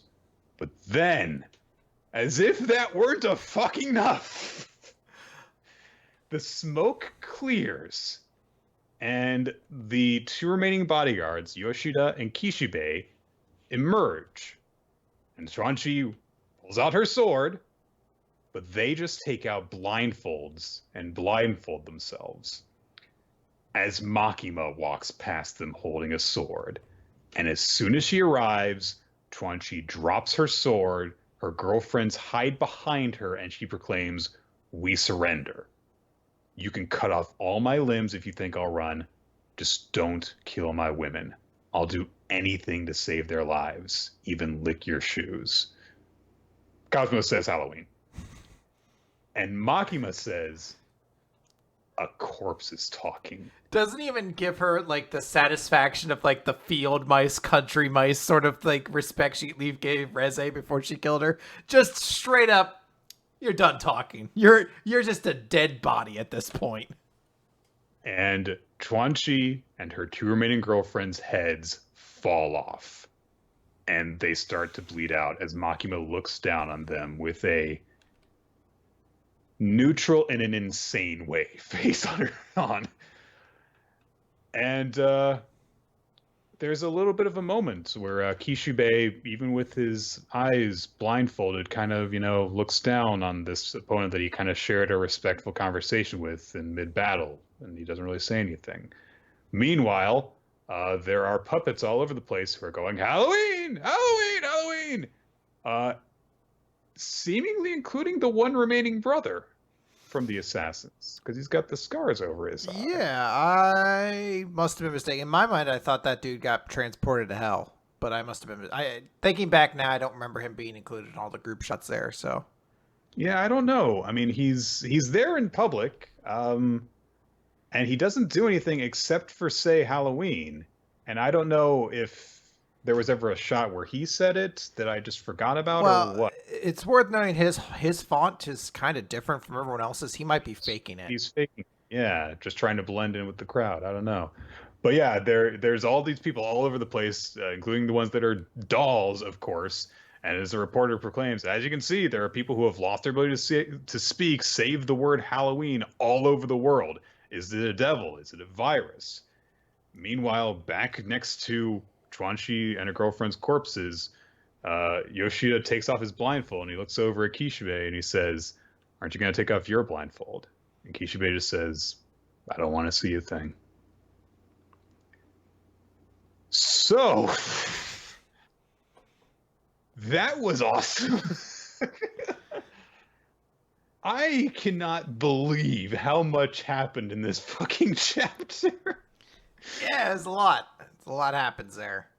Just the string of like, all right, so Chuanchi chopped off Denchi's head. She beat the seemingly immortal puppet devil. And then as soon as this, immortal defeating insanity took someone out, Makima shows up and just one move kills all of them without even blinking. So Makima's really being built up by all of this. And I'm really wondering where the hell this is all going, because it really seems to be implying that Denji's on the wrong side of this war. But hey, I guess we'll fucking find out what the fuck's going on here. And yeah. Mm-hmm. All right, so let's talk about the best chapter this week, Nick. Promised Neverland. Chapter 100. The climax. To the human world. So Emma meets up with Sonju and Mujika, and they're like, "Mujika, Emma." And off panel, they explain what happened, and Mujika's like, "Oh, your mom's dead. That sucks. But you're free now. Yay!" So, and they're like, "Thank you. You guys helped us. It's all because of you that we did this." And, and they're like, "Yeah, now nobody will hunt you and your friends." And Mujika's like, "Yeah, thank you guys because I met you. Yay, everything worked out." And then Sonju's like, "What about the promise?" And Ray says, "We'll implement it tonight." And and Mujika's like, "Good. Let me see it through as a friend and as the queen." But where and how are you supposed to implement the promise? And Emma's like, it's below Gracefield. Remember this thing? Yeah, we'll do this. Remember this thing that was below Goldie Pond? Yeah, so there's a thing beneath Gracefield, and we'll go down here the same way. And then they're like, all right, good. So we're going to here. I'll implement the promise, and then we can go to the world. And they're like, are you going to go to the Seven Walls again? And Emma's like, no. And Phil says, what about the fact that he's going to want you to be his bitch? And Emma's like, don't worry. And they're like, well, you're not going to be forced to stay here, right? No, see, it's me and everyone here and all the children. All of us are going to survive and no one's going to be left behind. We'll all go to the human world. Then they're like, well, then what was the reward, you damn woman? And Emma flashes back to the conversation she had with Blah. And Blah says, the reward I want is your family. And everyone's like, but your family is most important to you. See, so I want your family. But there's a problem because your family is going to the human world. That's part of the promise. So I can't have them. So what to do? I don't need any reward from you. I guess this one will just be on the house. Fuck this series! Look, this could be a really cool moment in Promised Neverland because so much of the series, at least at the start, was kind of this big arduous challenge, and there were chapters where we did have to kind of suggest the idea that Emma has to really test her morals. Is she not willing to kill people, even soldiers that are hunting down her family, and she still is trying to keep to this pacifist view of life. Every life is precious. And with this whole ordeal to get to the queen and everything like that. And then having this mysterious threat, this mysterious thread hanging over Emma's head the entire time, because we don't know what the promise was. And there's this bittersweetness to the idea that, like, while Emma's doing all of this, maybe her life is just forfeit at the end of it all. And then when you finally get the big reveal, there's finally one fucking gimme in this universe for these kids. Finally, something like a ball bounces into their court kind of thing, where the figure that normally seems to almost like a cruel genie takes something from everybody finally wants nothing. That could have been a really satisfying moment. But because the last 20 chapters of the series has just been like sweeping up messes under the rug to be like, okay, nothing's left unsolved. It's so lame and unsatisfying. This is the past several chapters, the past couple of months really have just been the most, this will make it easy. Yeah. The entire reason why people get invested in these big, dire situations and these complicated plot threads and stuff is to see how the hell they can possibly be resolved. And so then for it to be said like, oh, that part of it was actually really easy and was of no consequence whatsoever. It makes the entire thing feel hollow. And also there was like Emma's dodginess regarding this subject up to this point. Like there was a point where she and Ray were racing to get back, where it was like, what about the promise you had to make? What about the reward you had to offer? And she was like, I'll tell you later. So she couldn't have just turned and said, oh, I didn't actually have to give him anything. He was really cool about it. And yeah. Like, oh, okay. Like, you gotta add this mystery. There was no reason not to tell him. It's not even like, oh, there's no time. She would have just literally just said like, oh, we didn't actually ask for anything. Like, and that you like, I'll explain later. Like, but because it's a story, you can't do that. Like, Nick, I have a theory. What's that, Chris? When did Promised Neverland come out? It was 4 years ago? 3.5 years ago, basically. So about 3 years ago, lightning struck in this apartment, and a volume of Jump from 10 years in the future popped out of a microwave. And someone was like, this is an amazing series. And then 7 months down the line, someone threw out that microwave without telling him. I have to figure the rest out from here. And that's the story of how the Promised Neverland came into Jump. So, Ray and Norman are both just like, this is too good to be true. Ray is like, there's no way that this is actually the promise, and Norman's like, look, if the deal is you have to sacrifice yourself, then we will stay here with you. And all the people are like, yeah, we'll do it. And Emma's like, no, it's fine. And no, it's fine. But, listen, guys, the farms are gone. Mujiga's queen. No one can govern the appetite of the citizens because the demons eating humans isn't a sin or a crime. Yes, it is. We should disappear into the human world as soon as possible. So I'm not being sacrificed. Not just me. Nobody else either. And Ray's like, that still doesn't make sense. And she's like, no, see, I thought about that. You see, maybe the human world isn't peaceful. And even if it is, there's still a lot we have to worry about. Will they accept us? What about the seizures Norman and the others had? The future may not always be bright. Maybe that's why there was no reward. But even so, I want to implement this promise and go to the human world with everyone. Because I know I can get over any worries or challenges as long as I'm with you guys. And we can work to create a brighter future. And everyone held his hands and they go off, yay. And he's like, yeah, ready? Yeah, we're ready. And they get transported. Ooh, Escher. Bye, Mujiga. Bye, Sanju. Bye. We're at the Statue of Liberty. So, here's the thing. The whole, speech, hey, you know what? I know where we're going may not be great. It may not be easy, but I guarantee we can get over any worries or challenges together. And Emma's gonna fucking transport herself over to this world where we already established coronavirus and racism and all of the problems of the actual world are around. It's such a bad idea to be like, it's our world. No, why would you do this? Like, Emma, you fixed this world. It would be good for you here.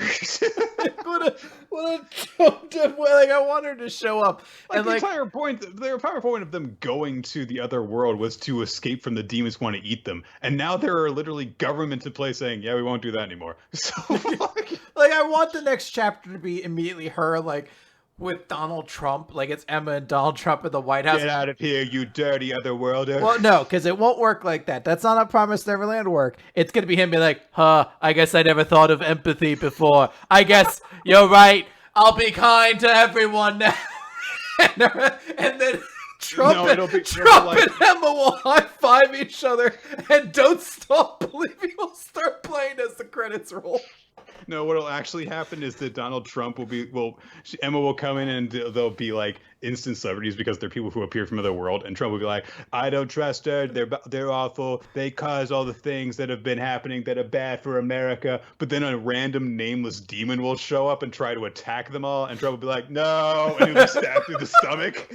And it'll be like, the truth is, I actually cared about you all. Redeemed. The truth is, I've envied all of you. I'm the weak person in all of this.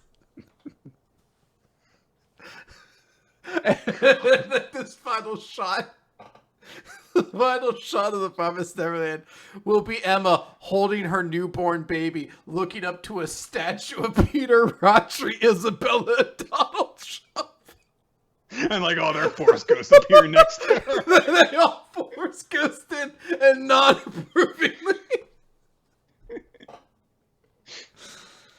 Oh, right. Fuck, man. I wish that was the way it was actually to go. All right, let's talk about Black Clover then, Nick. Page 251, The Cursed Devil. So, Gaja actually got involved. We said there was one more dude, and Gaja just showed up and beat him, so we don't have to deal with that one right now. Or will we? Because basically, Laura Pachica is looking around. She's like, the Dark Disciples have all been beaten. They did it. But then who should break in but Verica? Actually, the person who breaks in is a man with a very long tongue. He must have some kind of tongue magic, and he can eat things. And he's I'm a character from a hero series. Yeah, he's like, I can feel it, the magic of hot young goyles. But Mimosa stops him with some plant magic, knocks him out. And then Vanica shows up, and she's like, ooh, Laura Pachica, sweetie. And she struts in. She's like, last time I only cursed you for Mechikula and then went home. But today, let's have as much fun as we want.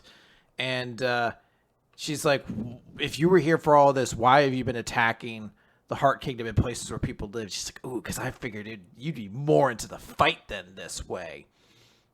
And I think it's Noelle, who's like, hey, we've dealt with all your henchmen. You're the only one who's left. You better be ready for this. And she's like, oh no, you didn't deal with them. And we see Tongue Guy gets up, and he's like, that felt good.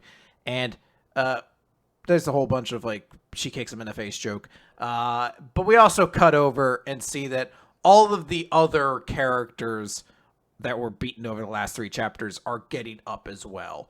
And apparently, they cannot be defeated. There's a joke that they're all saying stupid shit, and Laura, like, when it cuts over, Vanica's like, they're all spouting random nonsense, are they? It's like, yeah, because you're blindly and boringly evil. And then we cut over, Vanica's like, yep, they're going to keep coming back, because until you take me down, they won't stay down. They're going to keep coming back. So it's like that one level in Star Fox 64 where there are all the fighters patrolling the satellite, and they're not very powerful, but they're shielded. So you've got to destroy the main shield in order to proceed to the next phase. And then you can actually shoot the fighters down. But then Star Wolf shows up. Fucking Star Wolf. That sexy bastard. This is one of those moments too where you're like, man, Black Clover is just a different series when Asta's not involved. Because this would have been, if Asta was involved, a big moment, and then Asta would have cut him with the sword. He's like, I negated your resurrection magic and I beat them. And you're like, oh wow, you really just stop problems before they start, don't you? The chapter ends with Noelle, Laura Pachica, and Mimosa being like, all right, you're going down. And I should have also noted the other characters who defeated those 3 are also like, they're excited. They get to keep on fighting. Yeah. That's it. That's chapter. Yeah, I didn't like this chapter. Not necessarily the chapter itself, but there is some awkward dialogue and exposition in it. People just saying things, and like every time that someone gets up, it's like, my gimmick, remember it.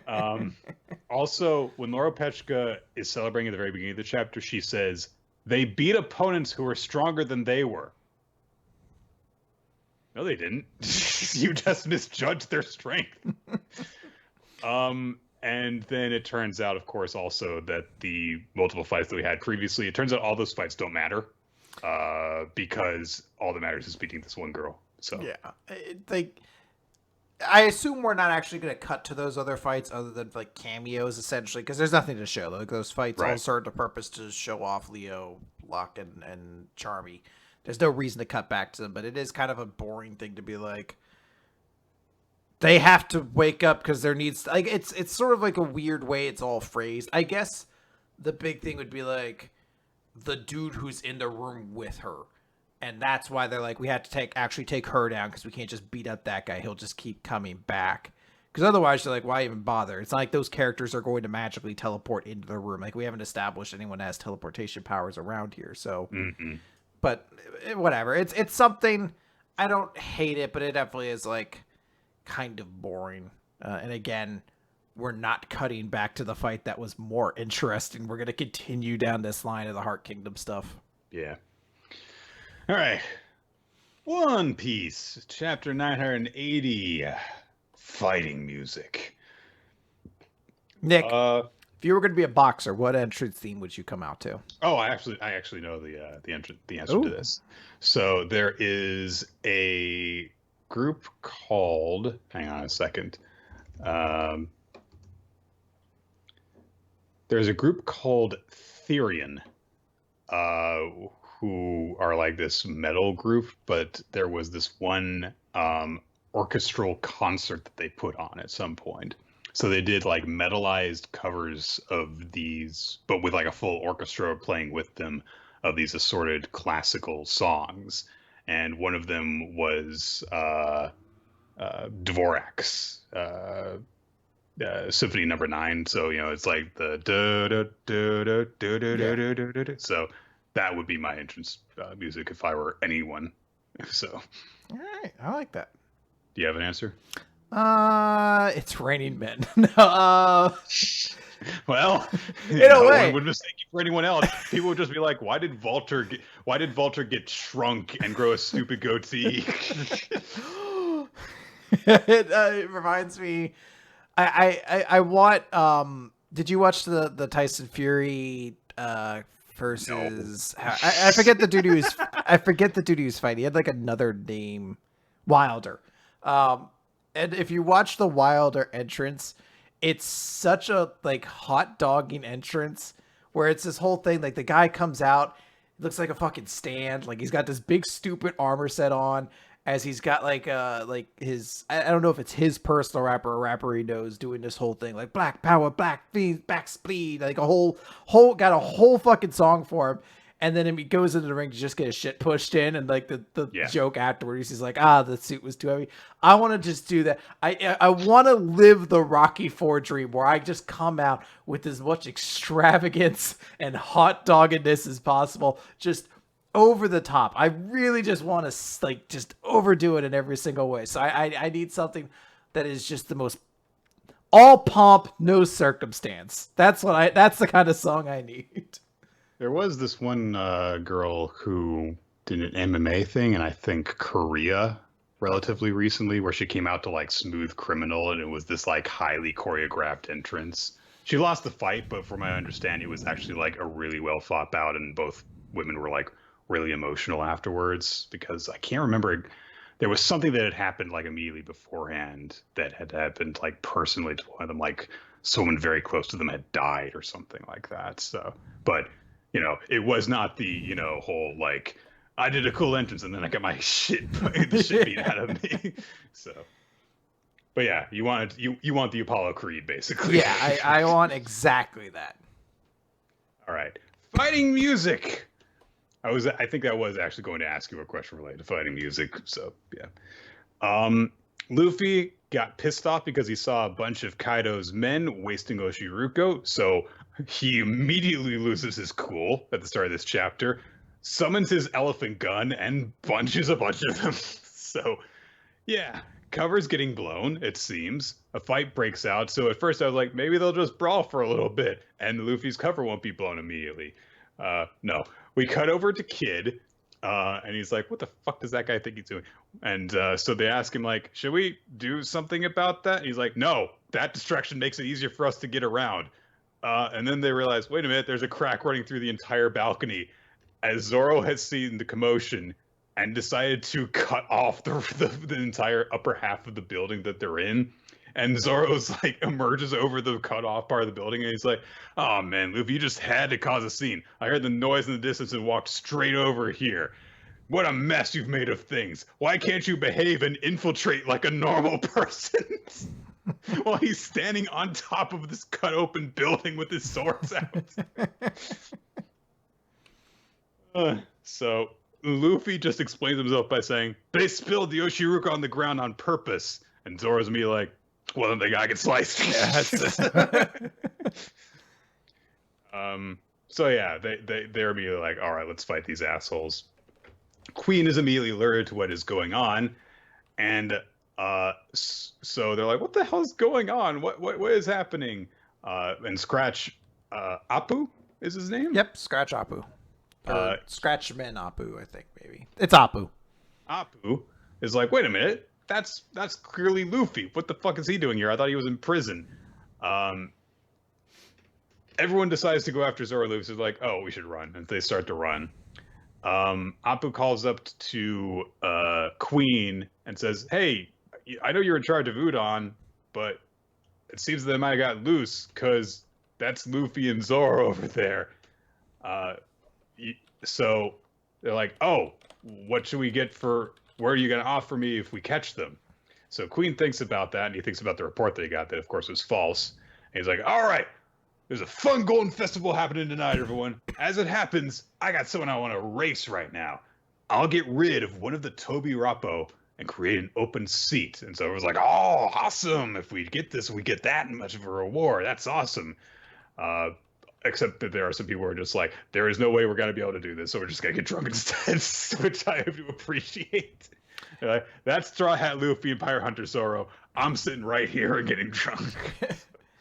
I do like there's a little tease as well that there's specifically someone he wants out of the Toby Rappo. The Yeah. immediate idea would be that it's Drake. That's the one with all of the buildup, but they've also kind of teased some other stuff as well with like Who's Who and Sasaki last week that maybe there's some more. And I do like that. Like it's like, hey, we're gonna start having some character relationship with these guys.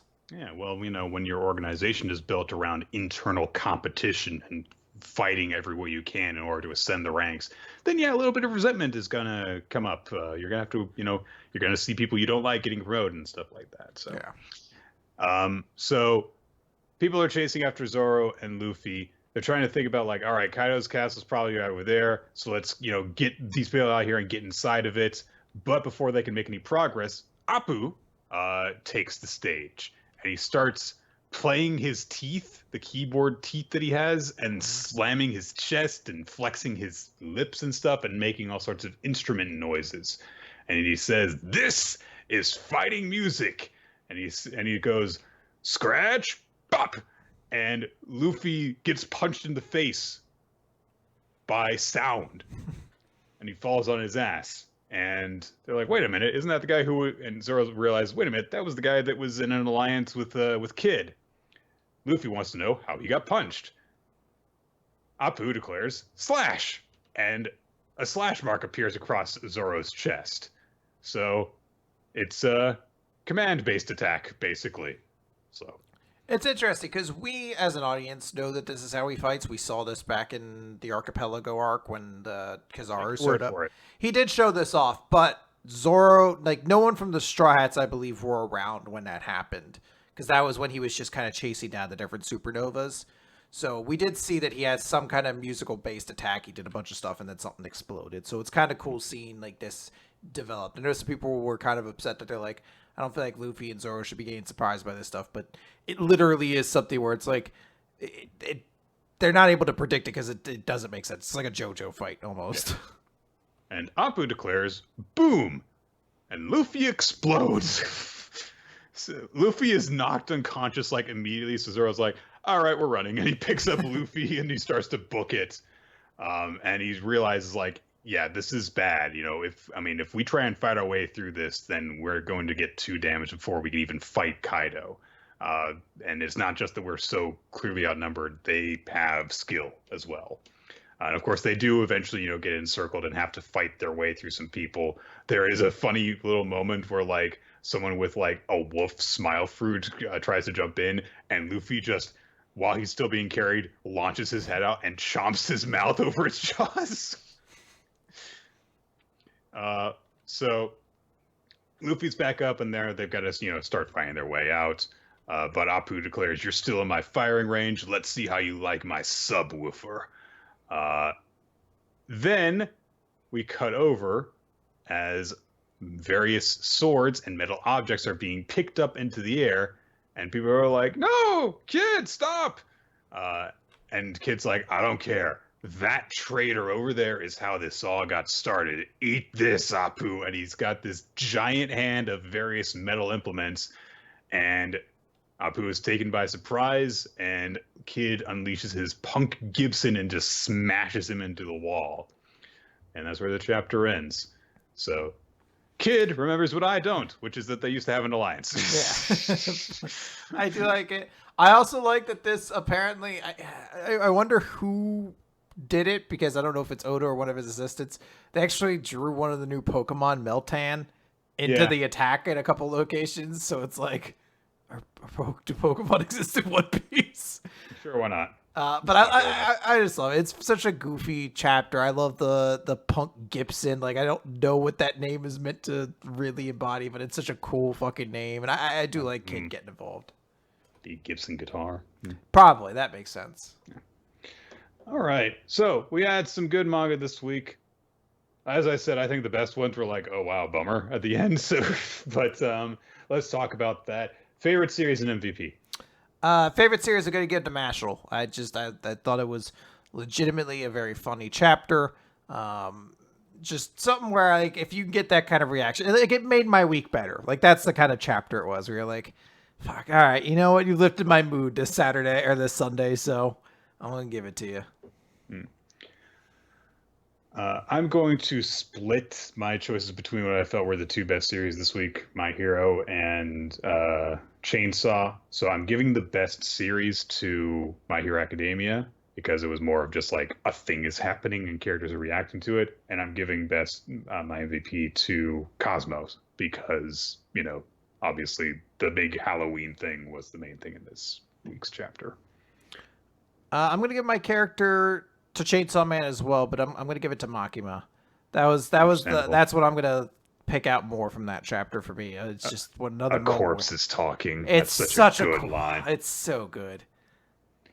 Yeah, that was just like, I mean, the one with Ray's like made you feel bad because you would, gotten to know her and that she really was probably getting closer to Denji, and Makima was just protecting her investment. That one was just like someone was literally begging for their life, or even like begging for not even her own life, and she was just like, nope, fuck you. So just heartless as can be. The audience, by the way, picked Chainsaw Man as their chapter of the week, and they agreed with you with Cosmo as the MVP. I should note that's as the time that I'm saying this, literally while the episode is being recorded, the votes changed, because I know at one point, Time Paradox Ghost Rider was also part of the audience's chapter of the week. So sometimes when you hear people talk about it, you change your mind about chapters. So yeah. That happens to us all the time. All right. That's going to do it, everyone. So we want to thank you for joining us for Weekly Manga Recap this week. We record the show usually sometime between 7 and 8 Eastern Time on Wednesdays here on twitch.tv/RoloT. You can check our past episodes on weeklymangarecap.podbean.com. You can also follow us on Twitter for updates. At WMR Podcast is the official podcast account. At RoloT and at Nick F. Time are your hosts. You can join our Discord server. From there, you can provide us with feedback. You can ask us questions for future Q&A episodes. You can get access to the Google Doc that has all sorts of different statistics and information on it. They'll let you know what kind of stuff we've looked at, what we're going to look at in the future, and of course, keep track of, our favorites week to week, and also the audience's favorites week to week, which you can participate in that way. Special thanks go out to our Patreon supporters. You allow us to create bonus content for you guys to enjoy. Special thanks to Steve Man, our tile carist, NGX3i for maintaining said previously mentioned Google Docs sheet, Infamous Planet for the frame for the stream of the podcast, and Milo Jack Stillitz and Winslow Cheddar for the opening sequence of Weekly Manga Recap. That's going to do it, everyone. That's going to do it. Let's head off, Nick. Okay. All right. Let's do that. Bye. Later. Bye.